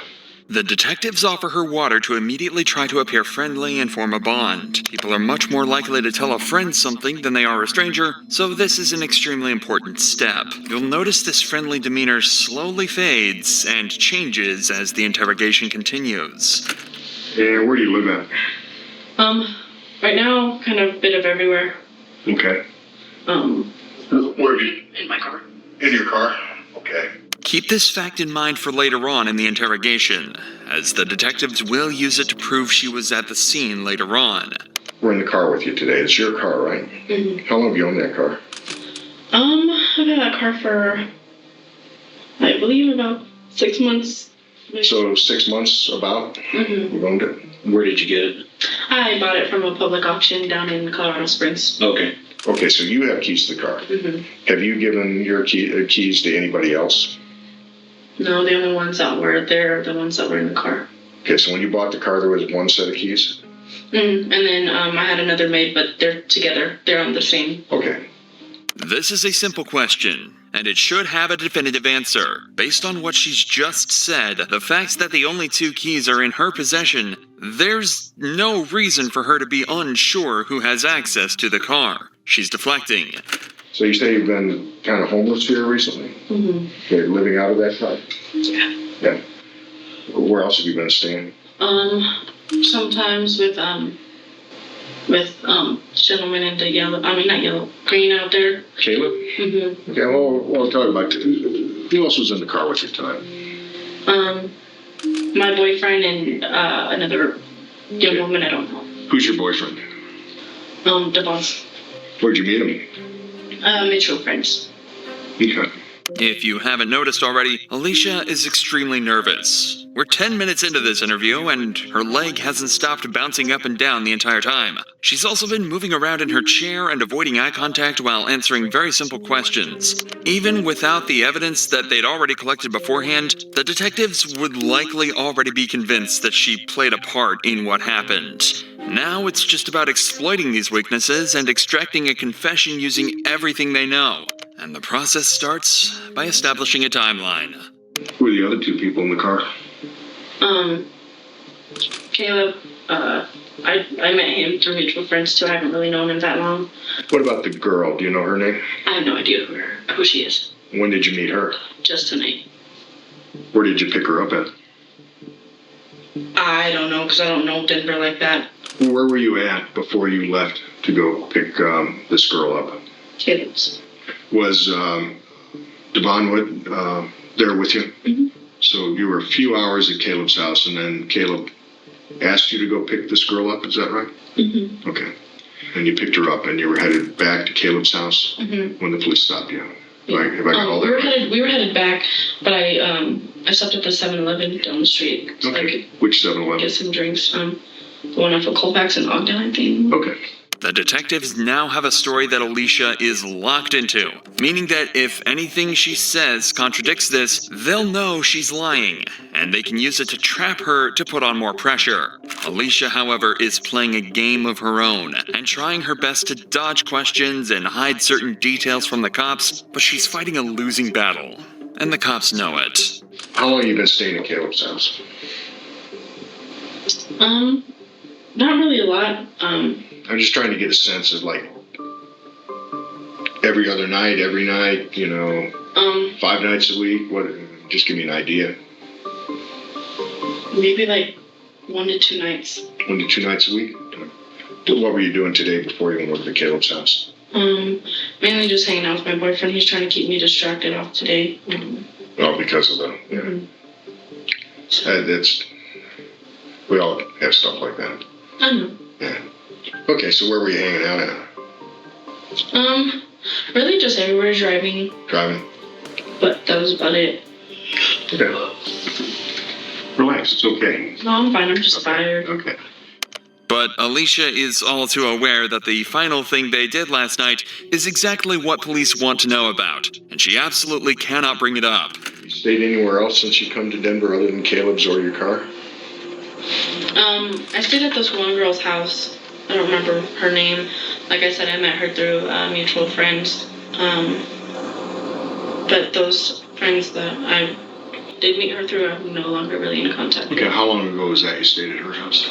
A week ago? A week or something ago. Did Devin stay with you at her house too? Mm-hmm. Yeah, he's with me all the time.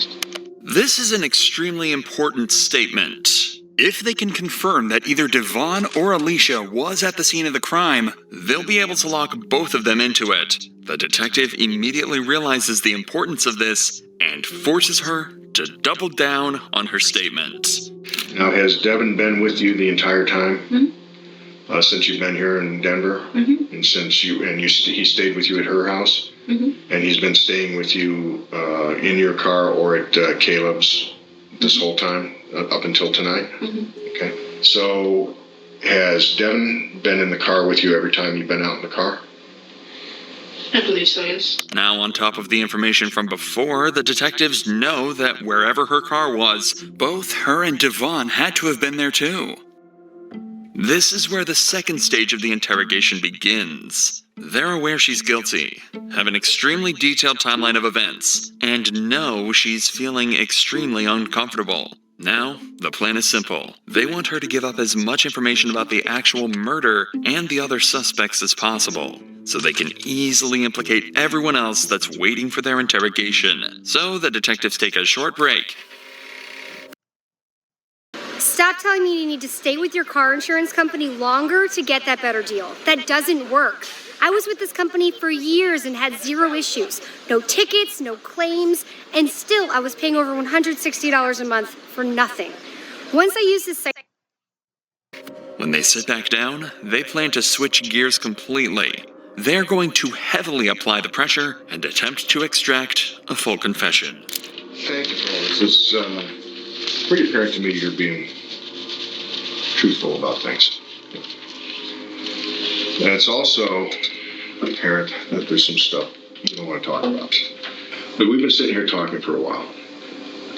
I genuinely like you. I think you're a good kid. Well, to me, you're a kid. Well, I mean, I am a kid. Yeah, you're younger than my daughter. Okay.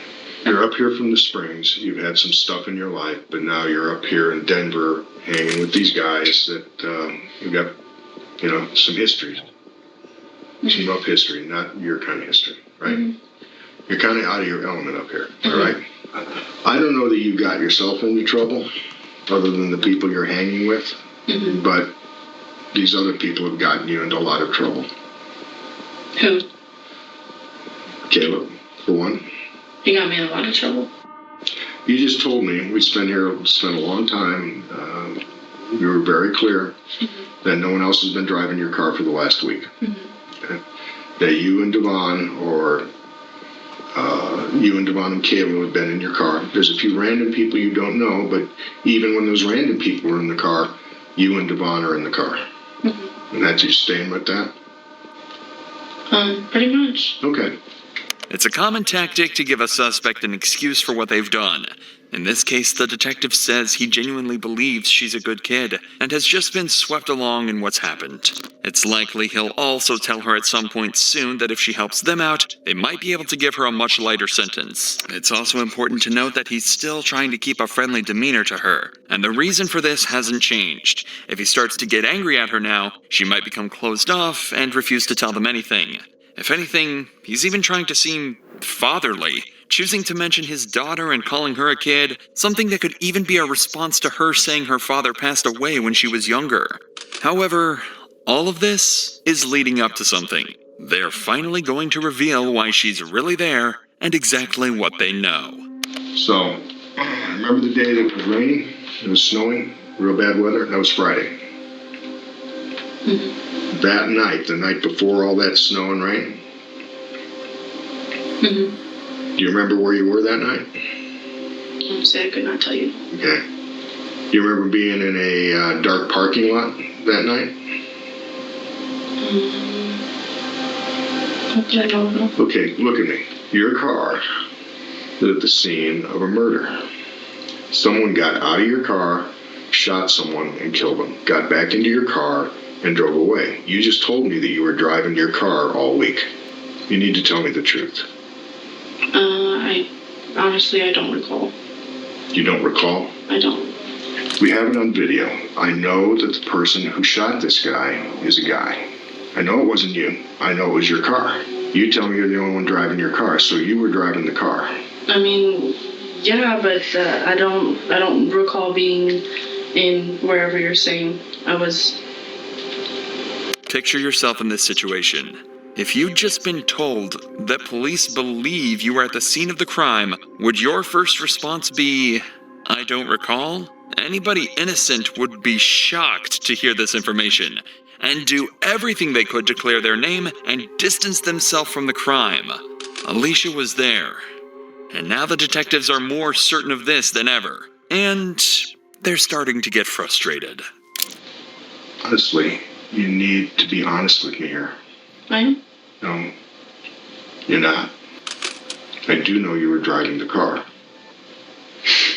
Now, driving the car could make you an accessory to murder. If you're going to sit here and tell me you don't remember, no one in the world, no one. You put yourself in my position, okay? I know you were driving the car. I know your car was there because I got video of it. I really don't. Put yourself in my position. Do you think anybody in the world is going to believe that you don't remember that? I don't know. I just, like I said, I drive everywhere. And Yeah, you would have remembered this, though. This is a chilling line from the detective, and you can clearly see it almost startles Alicia. The sight of that man being shot will be burned into her mind, and being so clearly reminded of it would be jolting, to say the least. In fact, the detectives didn't even realize exactly how traumatizing it might have been until just moments later. Tonight, Caleb had a gun on him. Mm-hmm. Did you know he had a gun on him?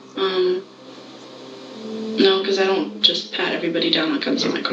Well, you know he owns a gun, right? You're staying at his place. You drive with him every day. Not every day, but... Well, I mean, so he probably carries a gun with him for protection.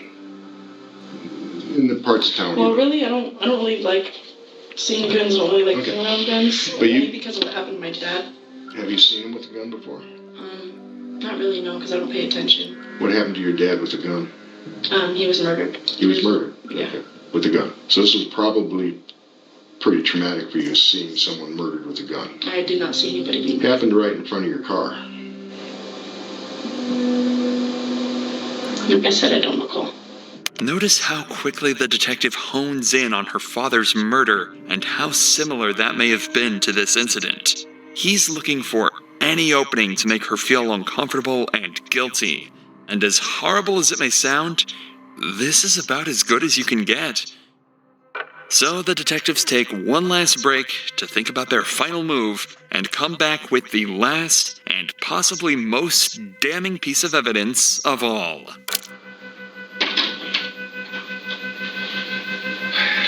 Want some more water or something?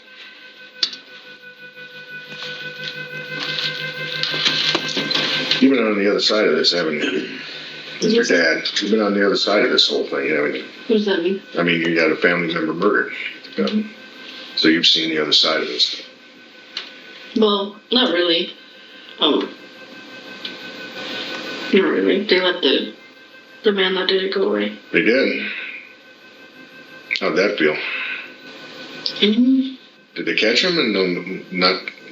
They let him go? I mean, the way I see it, it's left. Go ahead and live it. No, you know? that's not all right. You don't believe that. When you got stopped tonight, there was a gun in your car. Mm-hmm. Did you see the gun that they took out of your car? I didn't see it, no. You didn't see it, but they took the gun out of your car. Okay, that was the gun that was used to murder this man. You can prove that too. That's an easy one. The gun that was in your car. You sure it was? Oh, I'm sure it was. Yes, I can prove that. That's easy. Mm-hmm. The bullet that we dug out of this man's chest at the autopsy came from that gun that just came out of your car. That's a fact too. Your car was in the parking lot where he was shot. You tell me, how did the gun that murdered a man get into your car?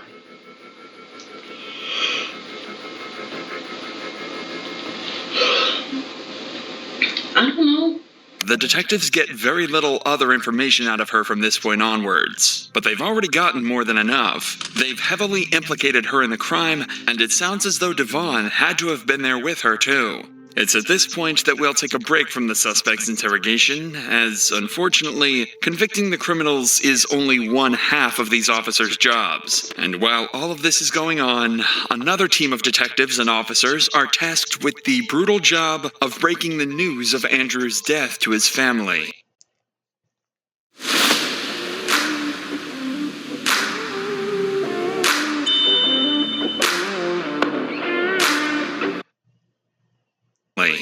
Andrew's girlfriend, Jessica, was the only one awake, so in the middle of the night, she'd get a knock on the door from a group of detectives. All right, Jessica. Well, I appreciate you answering my questions. So I have some news for you. It's not, I'm just going to come out and say it. Andrew's dead. You're joking?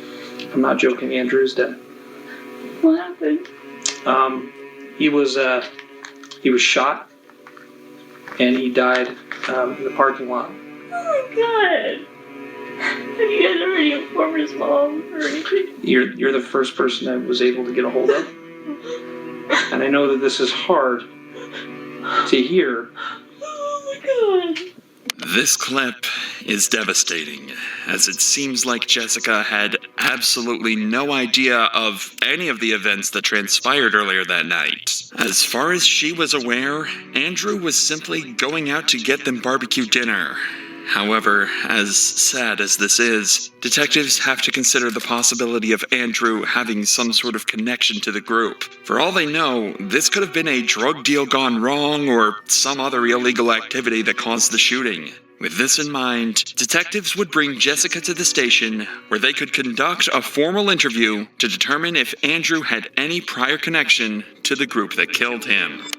While preparing for the interview, a strange discovery would be made. Police were given an anonymous tip that Jessica's own brother had been planning to kill Andrew.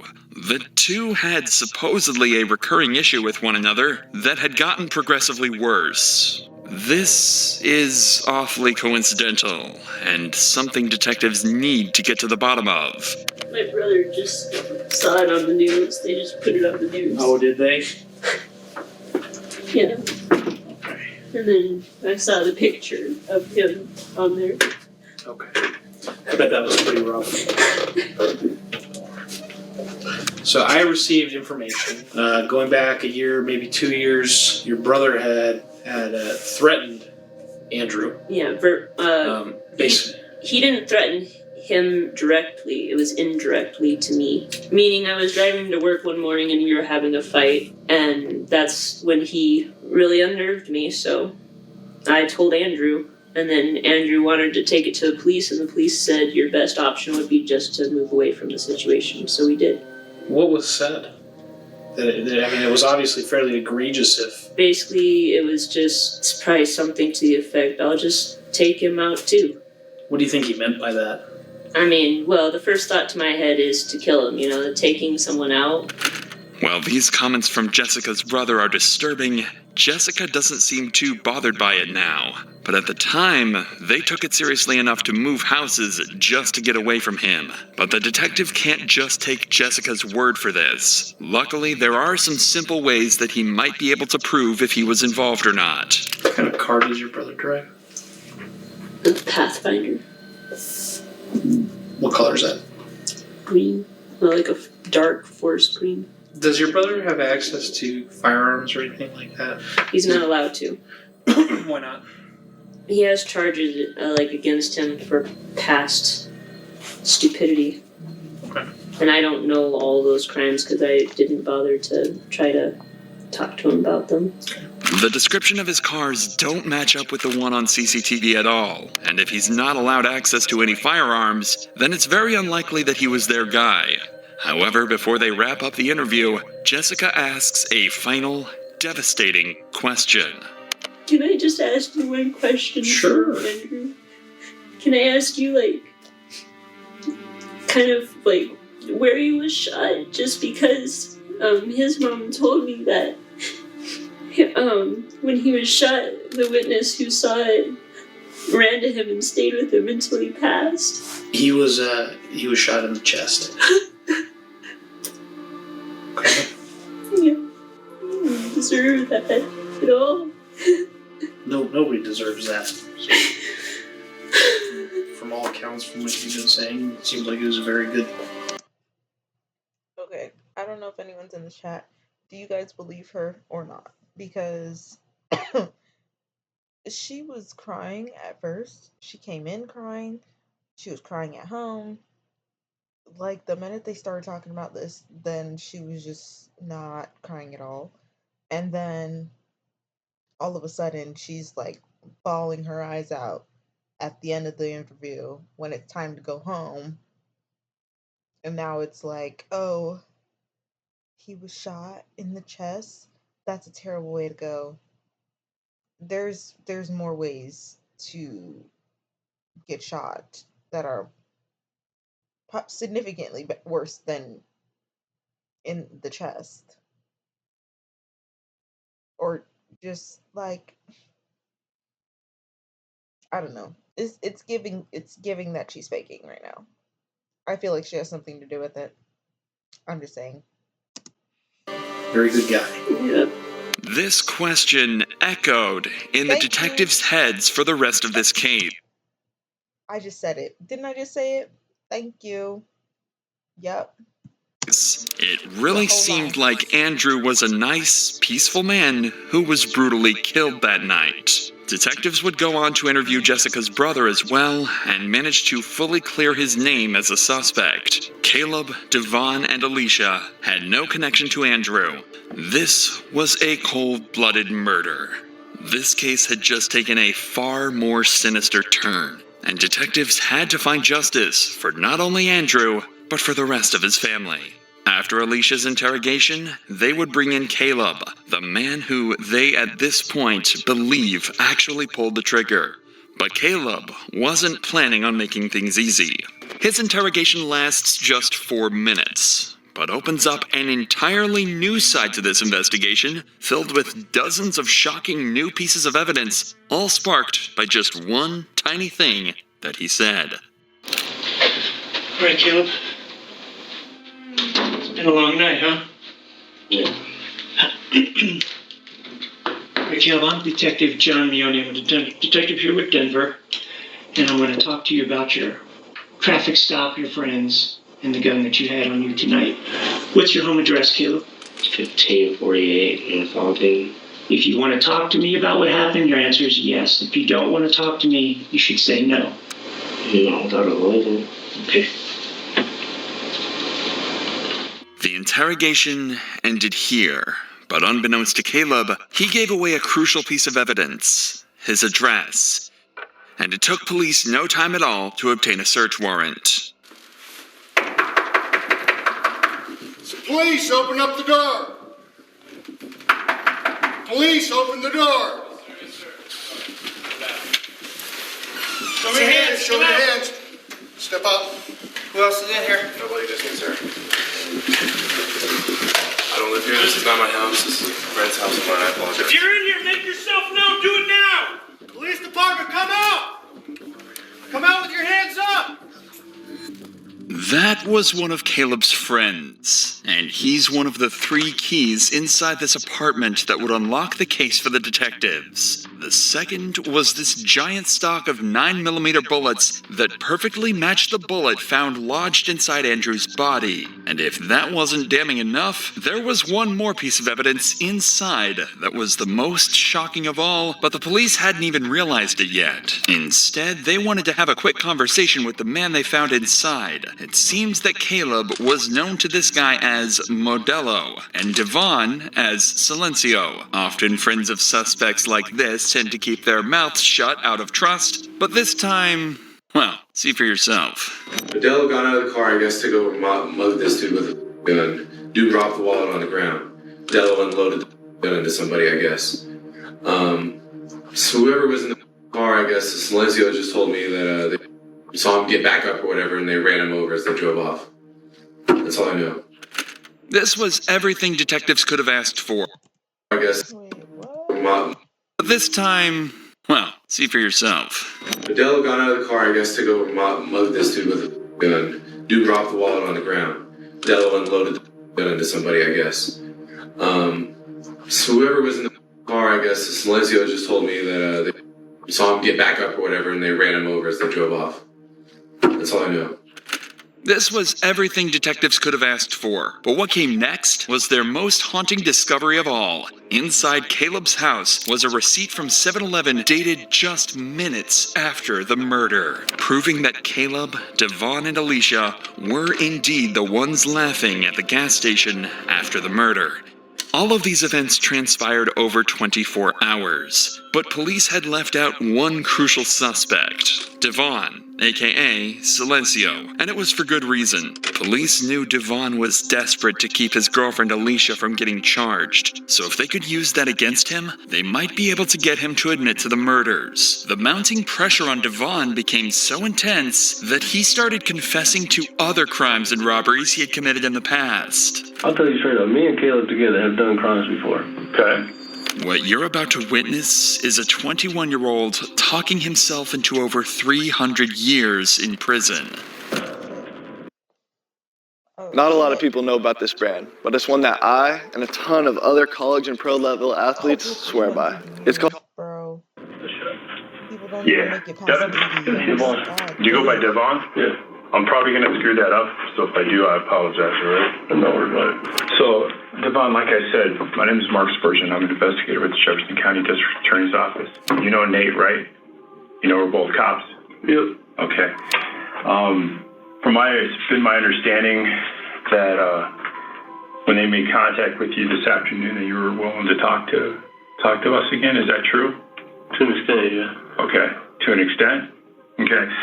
I just like to start and make sure you understand your rights, because one of the things I don't want to do in this room is violate your rights. You have these rights, and I think they're important to you. So, you know where you're at? Yeah. All right. Well, kind of. All right.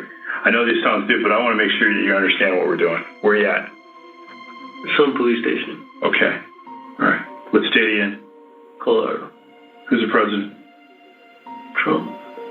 The detectives are being perhaps even more careful at the beginning of this interrogation than they were in Alicia's. They want to confirm that Devon is of sound mind right now, leaving the defense absolutely no opportunity to invalidate this piece of evidence in court. They can't leave any room for error, because they know he's likely only here for one reason: to confess. I'm into this investigation somewhat late, so I kind of want to start out and ask you, why are we sitting in this room? Why are we here?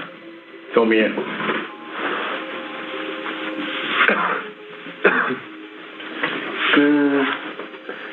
I was involved in the murder of somebody. Okay. That's why? So tell me about it. Because there's a reason that you want to talk about it, right? I just want to get my girl out of trouble because she had nothing to do with it. All right. Like I said, I come in late to this. Yeah. Who's your girl? Alicia Valdez.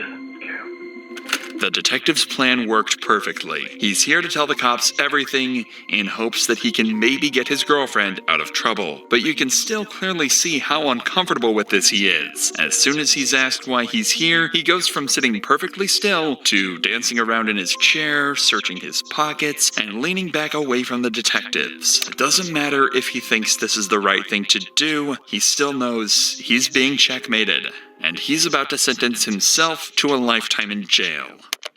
You want to get her out of trouble? Yeah. All right. She had nothing to do with it. She's not a criminal. She ain't even been to jail before till now. Okay. Was she there? Yeah, she didn't know anything was going to happen, though. She didn't have any hand in it at all. Okay. I was driving, and, you know, you can feel the rest. I'm sure you already have. Like I said, I'm coming into this new. I learned about this literally this morning. Mm-hmm. They asked me to come in and kind of assist. So that's what I'm doing. Do me a favor, walk me through. Because if you want to get her out of the situation she's in, I understand, I respect that. But I need to know what happened, so walk me through it. We were driving around, honestly, for nights, having fun. Drive around having fun? Yeah. We like to drive. It's fun. We listen to music. Then we had to pull into this parking lot. And then from there, I don't really feel like I need to speak on it. Why not? Because you guys already have pretty much everything figured out. You guys know she did not pull the trigger. Okay. That's what matters. I'm just here to get her out of trouble. I'm not here to get anyone else in trouble, except for myself, obviously. Right.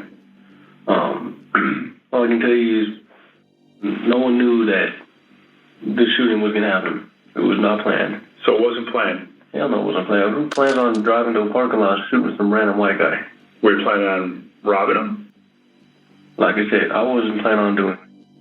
Was Caleb planning on robbing him? Like I said, I'm not going to speak on that. This is one of the detectives' leading theories about what happened. They don't necessarily believe that they planned on murdering Andrew. They think that this was more likely a robbery gone wrong. They intended to just steal Andrew's money, but ended up freaking out, shooting him, and running him over to ensure he couldn't turn them into the cops. What makes you guys go at this kid? Who? The victim, the kid that died.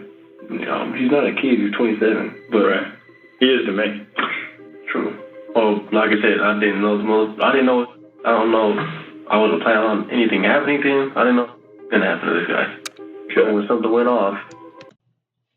He just said that he don't know his ass and that he don't know the guy and stuff, but then got mad defensive when the cop called him a kid and was like, he's not a kid, he's 27. How you know his age if he's just some random white guy, like you said in your previous statement?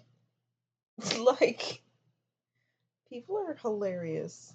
Like, you just literally incriminated yourself. And they didn't even notice it. Well, they didn't speak on it, but I feel like they didn't even notice it. Because how you gonna say that it's a random white guy, then you're gonna say his exact age, and that he's not just a kid, and then turn back around and he caught on to his own statement and was like, oh yeah, nah, I don't even know him. Like, they're literally lying. I drove up. Okay. What happens? We need to know what happens. Well, everyone knows you got shot. Yeah, I know that. But I'm trying to figure out who shot him, and I need somebody to tell me that. Well, I'm not going to tell you anything because I'm sure you guys already know. And yeah. If you guys can't figure that out, then there's some issues. Because well, let me ask you this. When I'm trying to... She didn't shoot. She didn't pull trigger. I told you I was driving. Right. I mean, can put the rest together. It's not up to me. But I guess I'm trying to understand is why. I'm trying to understand a motive.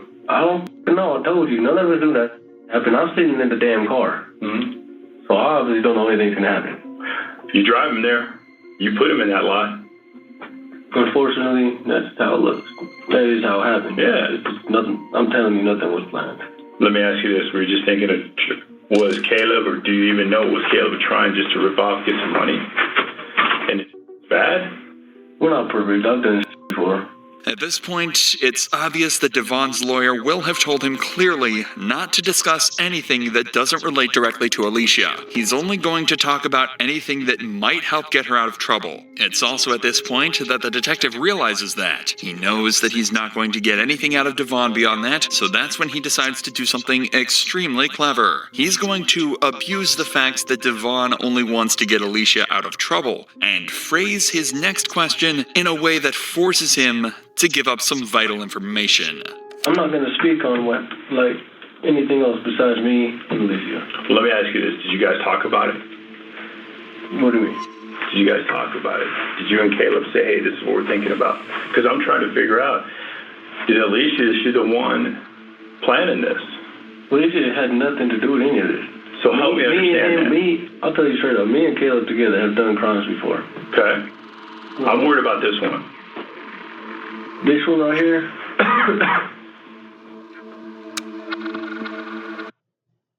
This is your brain when you're struggling to focus.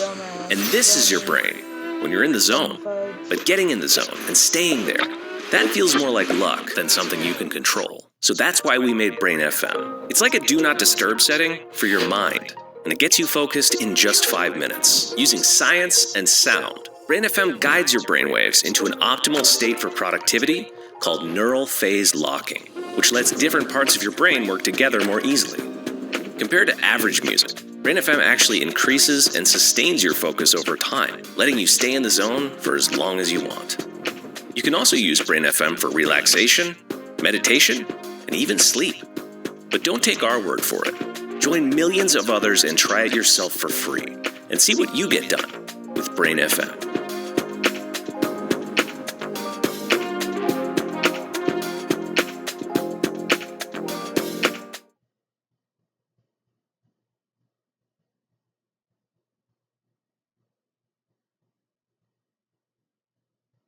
The Planet Fitness Black Card.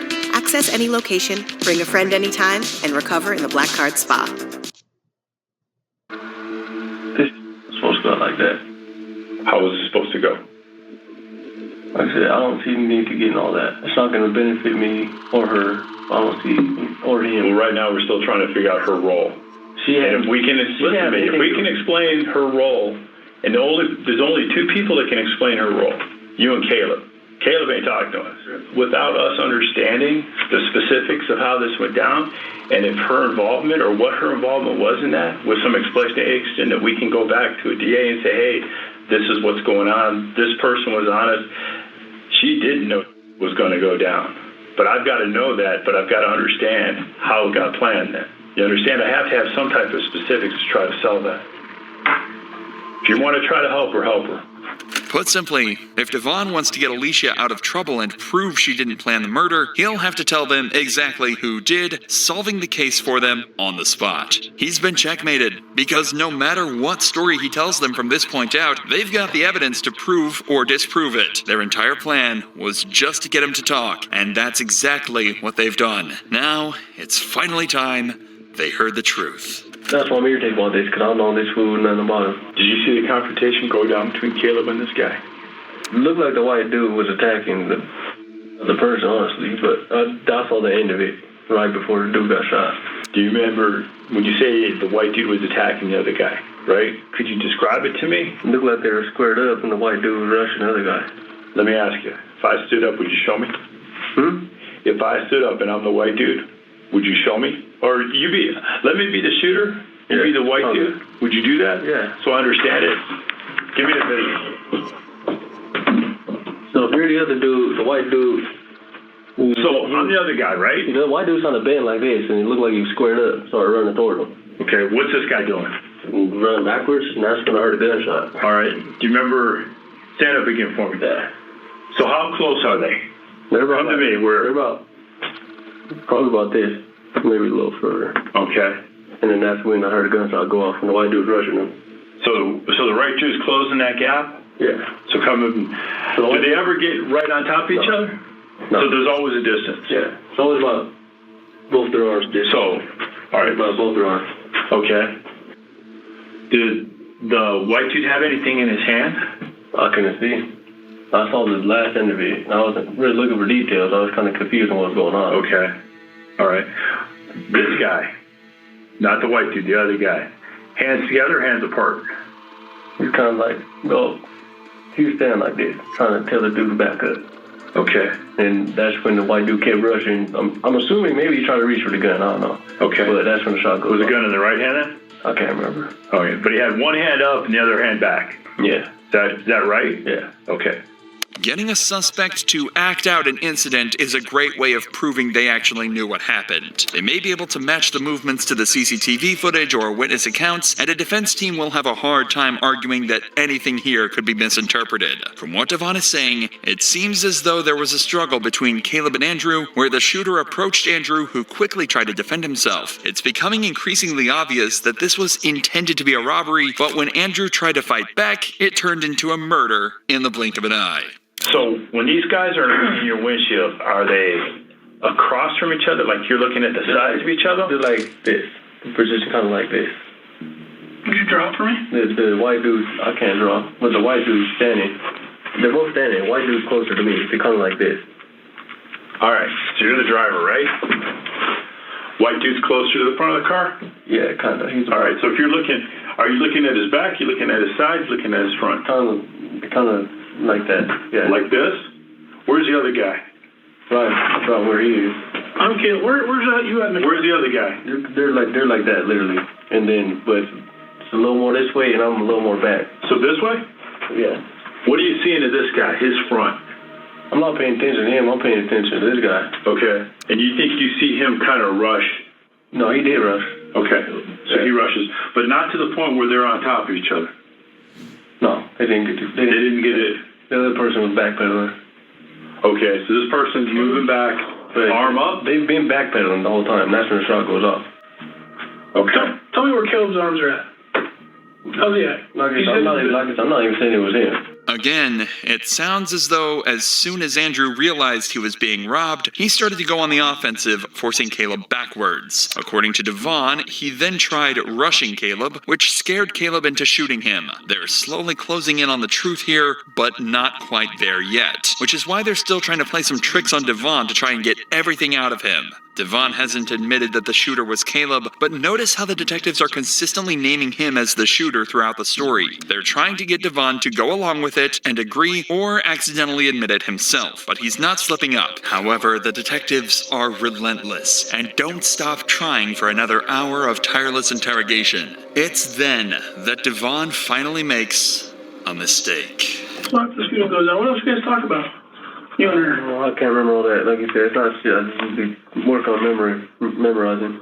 No, that'd be care about it. That'd be a emotional conversation. Not really. I mean, like, don't get me wrong. I mean, I don't know the dude, so I mean, it's fucked up that this should die.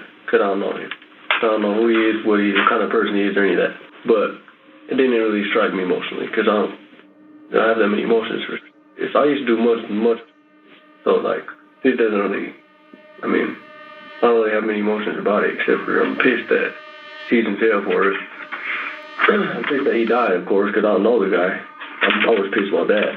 Was Caleb pissed? Was Caleb pissed? Yeah. He shot somebody. Imagine you're in this position.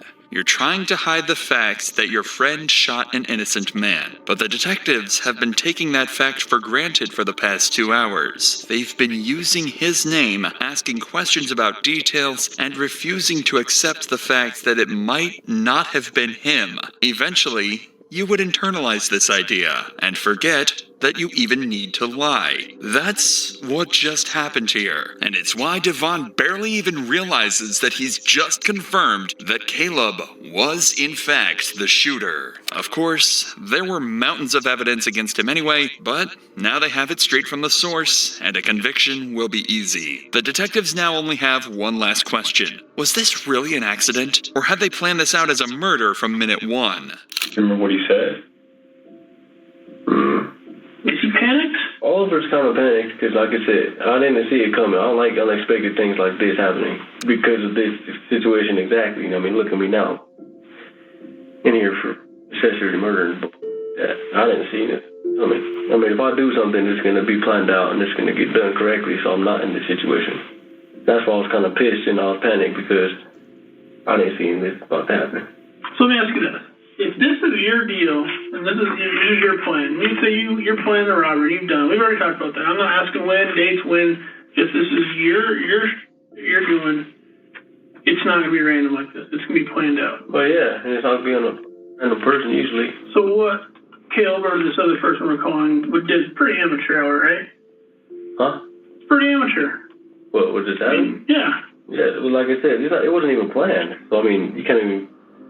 I don't even think amateur would be the right word, just random. It wasn't supposed to happen. 98% of the time I rob somebody, it's not random people, which is why I'm irritated about this whole situation, because I don't know who the hell this guy was, except for what the news said, but the news always makes any white dude who dies look like a peach, so I don't know. But that's why I'm irritated about this, because I don't know this fool, nothing about him. Devon's main point ended up being that if he had planned the murder, then they simply wouldn't have caught him. So it had to have been a spur-of-the-moment decision. But the detectives didn't buy it. And in fact, this approach actually made things exponentially worse for Devon. The interrogation ended shortly after, but the detectives decided to do some further research into these other robberies. They ended up connecting him and Caleb to multiple other serious incidents, including the robbery of a cell phone store the very next day, and an incident where they fired shots into a pregnant woman's home. It was clear that they had been planning multiple robberies and were using Caleb's gun as a method of intimidation to make money. As you could imagine, this didn't look good in court for any of them. Devon received the highest sentence. He was found guilty on 18 counts, including first-degree murder, attempted murder, aggravated robbery, and aggravated intimidation of a witness. He was sentenced to life in prison plus 279 years. Caleb also received a similar sentence of life plus 118 years.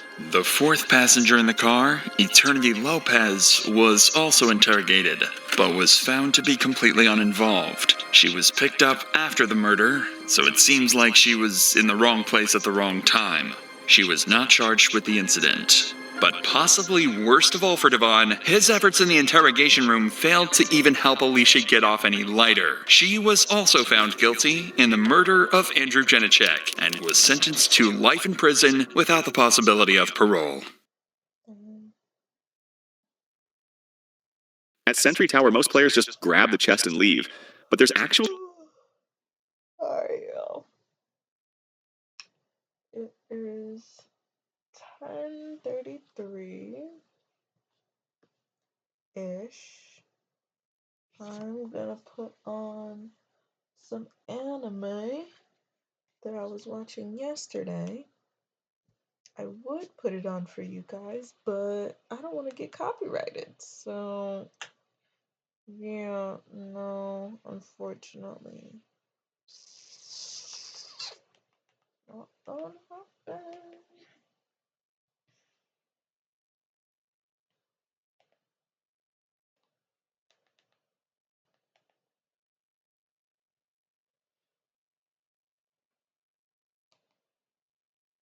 Ah, free run! It's such a good anime. What's y'all's favorite anime?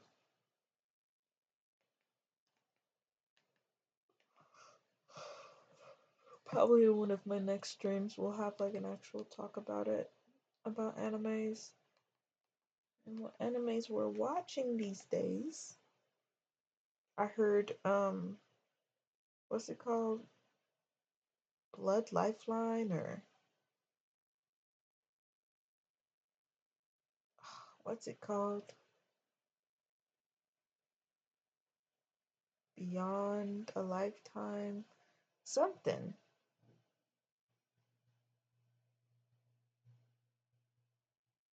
Blood ligaments? I don't know. But something from um one of these animes got recognized. I heard it was like supposed to be like really good.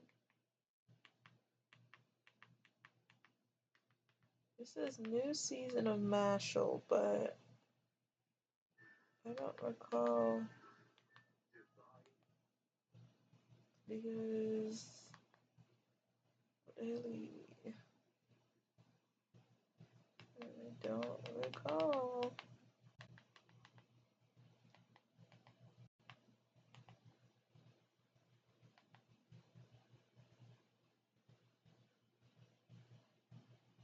Is it this? Okay, I see all this.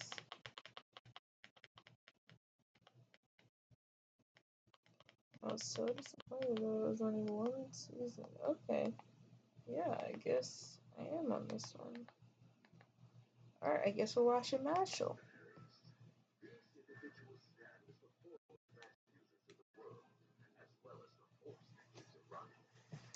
Y'all want to see? I'll show you a split.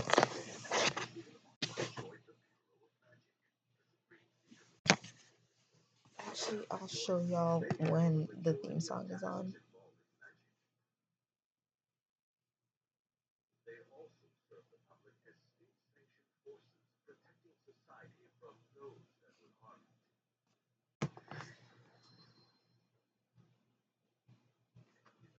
Here it is.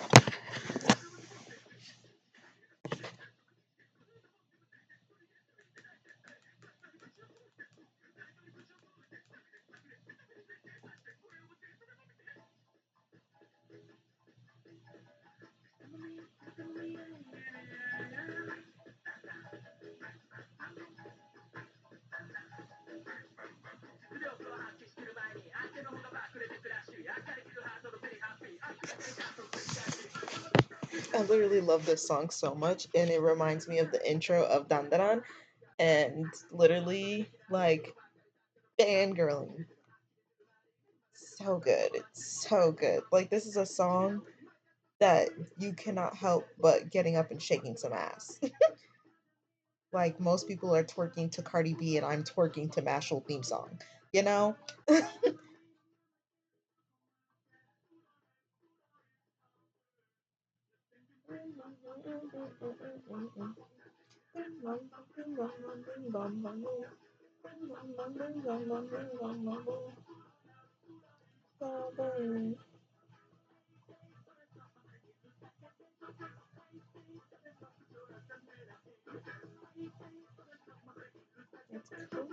I need to focus on this. Oh, you in the chat? Oh, wait, you probably left. Oh, you got a PC? Oh, well, I don't know. Actually, it's even if I'm gonna see. Oh, wow. My bad. I didn't even see the chat. I don't know why. Like, it doesn't show me on the chat.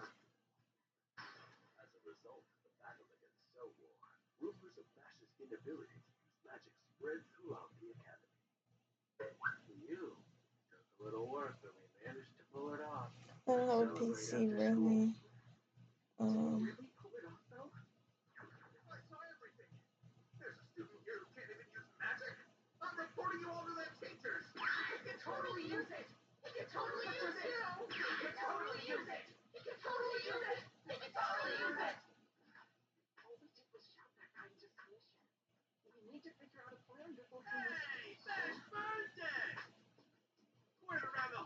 You're not able to use magic.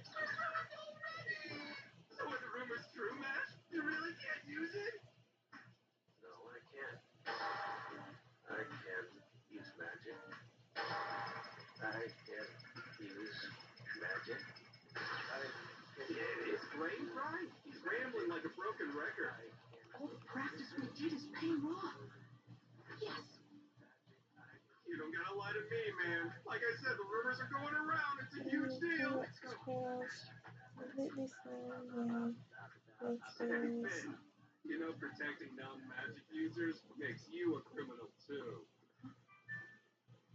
Making a fake report will, at worst, get you expelled. And That's out. Mash can't use magic, can he? You gonna keep lying for him? Let's see if the boys are protecting your magicless lifeblood like him, huh, Finn? Well, just shut it! Who I choose to hang out with has absolutely nothing to do with you! I totally mustered up some courage, and he's totally crammed in there. Hey, it's... Sister Complex. The heck was that cheap shot for? Well, to put it simply, you offended me. That's all. Hooray! Next one, Sister Complex. You did it because you were offended? Damn you! Whoa. Oh, hey. Lemon and... Dot! More severe than we thought. 6 broken ribs, depressed skull, contact fractures in every limb, blisters, burns, splintered organs. And after school, in Adler Dorm Room 302, a celebration was being held for their victory against Lang. Now that we've snagged Lang's coins, we just have to wait for the divine visionary selection. Suddenly, We've almost reached our goal. Lang's not a problem. I feel like we're sweeping aside a huge problem.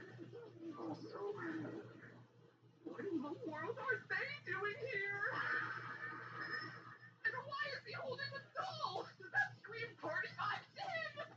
What's he planning to do? If you want to play cards, I accept. Wow, he's totally set on partying. I don't plan on making friends with you, but given Abyss's recovering health, and as your superior, I shall celebrate with you this evening. I kinda hate the way he said that.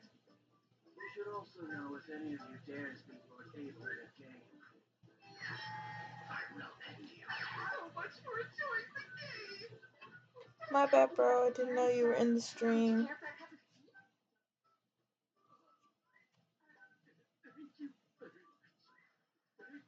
very much. Thank you. Do forgive him. Abyss has little in the way of experience with girls. He even calls them females.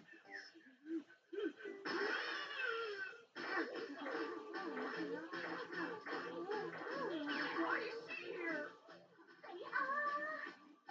satisfaction of all you've done, Mash. Would you allow me the chance to serve you today? No, that's fine. I can eat on my own. But it's such a special occasion. You're a big meanie.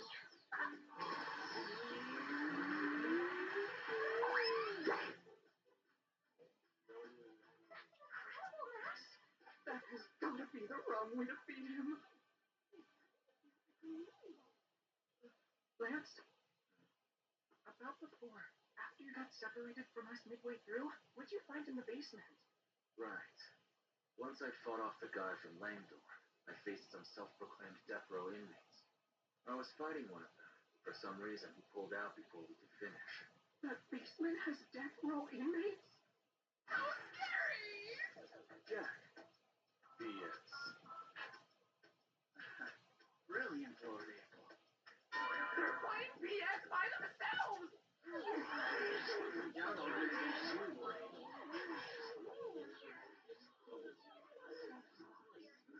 Why are they like this?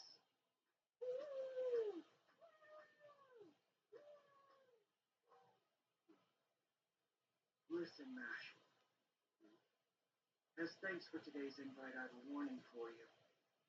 You've been made a top target by Innocent Zero. The worst crime syndicate in the magic realm.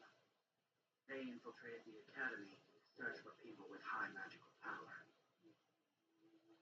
It's in return for aiding them, Lord Abel gained his power. Forgive me for dragging you along. It's fine. Why do I have to be his plus one just to betray the board game you've forgotten his realm? Lord Abel gained his third line artificially, and he has Innocent Zero's power to thank for it. Genuine triple liners are even more fearsome. To further his end goal, Lord Abel borrowed their power to gain more coins. It was to be a sacrifice for the greater good. Their response, it seems whoever Innocent Zero is seeking has some kind of connection with you. Be on guard from here on. They are sure to return before long. We're all but guaranteed to receive some form of punishment. We deserve it for losing sight of our surroundings. All Lord Abel wanted to do was create a better world, where kind people like his mother could live peacefully. I knew that. Yet thank you for stopping Lord Abel. You might be someone who can make it a reality. A world where everyone can live in peace. It's up to you, okay? Okay.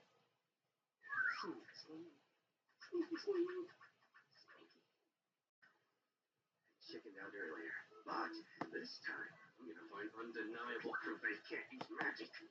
What you got? This? Like second best? Why are they chatting like old pals? They're like him. What is going on? Something you need from this room. Stop Dog Abel! What's he doing here? Again, what do you want?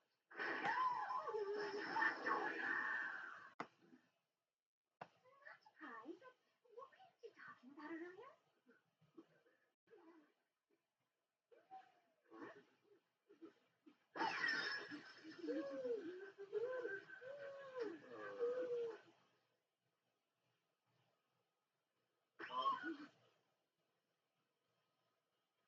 And the next day, at the Bureau of Magic. Henceforth, concerning the matter of Mash Burndead's concealment of black magic, we will now hold an emergency inquiry.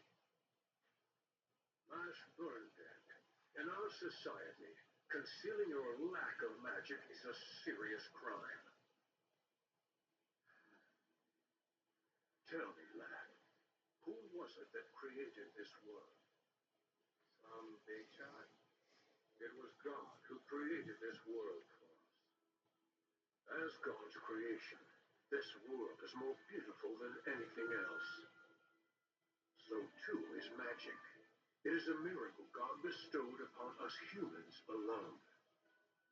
And what threatens this beautiful, harmonious miracle is, in a word, your existence. Do you understand? You are a bug in a perfect system, and bugs must be swiftly dealt with. Okay, but what if things didn't have to be all perfect? What? That is not for someone like you to decide. Don't expect this world to validate your confidence. You've come to this? At the end of the day, all that matters is success. To achieve that, you first need to believe in yourself. You have certainly got the potential to become a real man. A divine visionary? Why are you here?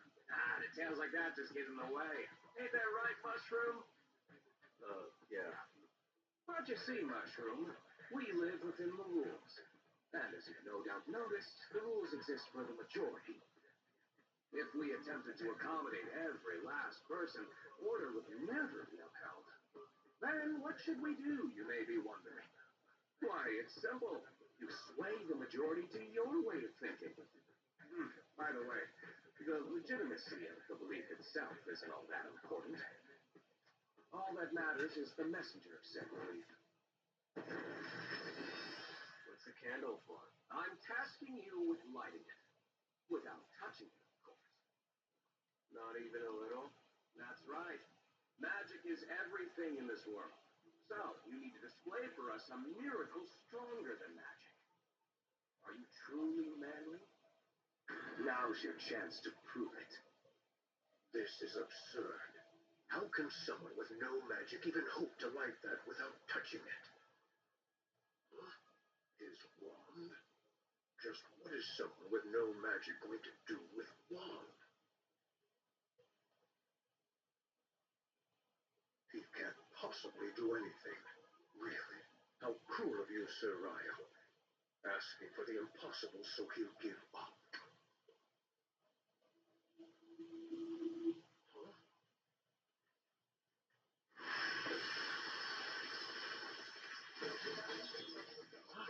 He's rubbing the wand against the ground with tremendous speed in order to create fire from the friction. But how? The ground is made of stone.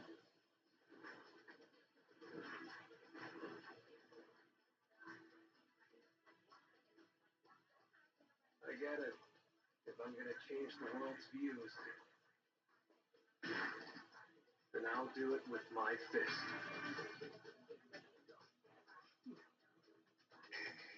You are hot stuff, you know that? It's the divine visionary! All this to punish a magicless student. What foolishness. Man, I hate stuff like this. Stop whining. What exactly is Mr. Welber thinking? Regulations exist to maintain order. There are no exceptions. So, is court adjourned, or... What selfish nonsense are you talking about? Such a thing would never be allowed. What's this stuff?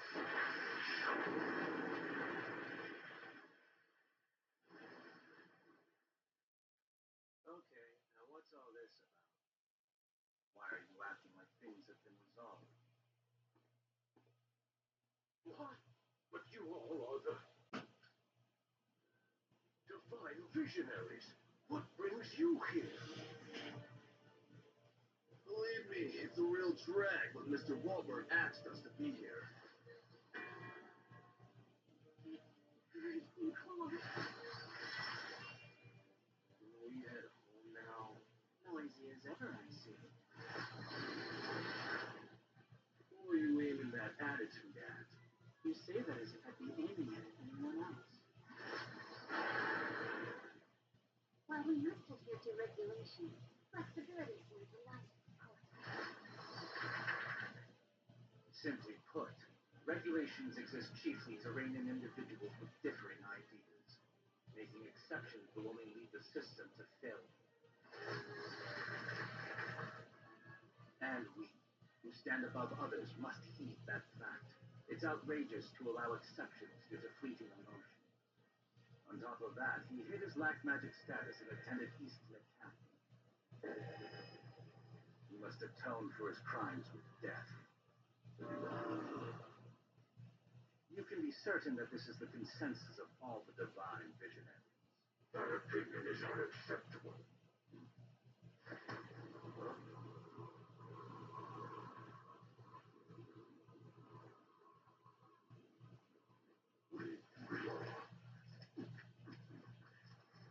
We are innocent, Zero. That book belongs to us. We would have you leave him be. Is that clear? Why is Innocent Zero involved? It seems that boy has unusual origins after all. Just want to say, I'm nobody's possession. You really think anyone cares right now? If you doubts about our resolve, put them to rest. We have embedded a magic parasite inside this human. That creature is bad news! But who are you? A magic parasite. A particularly dangerous magical creature that feeds off mana and uses humans as a host for its larvae.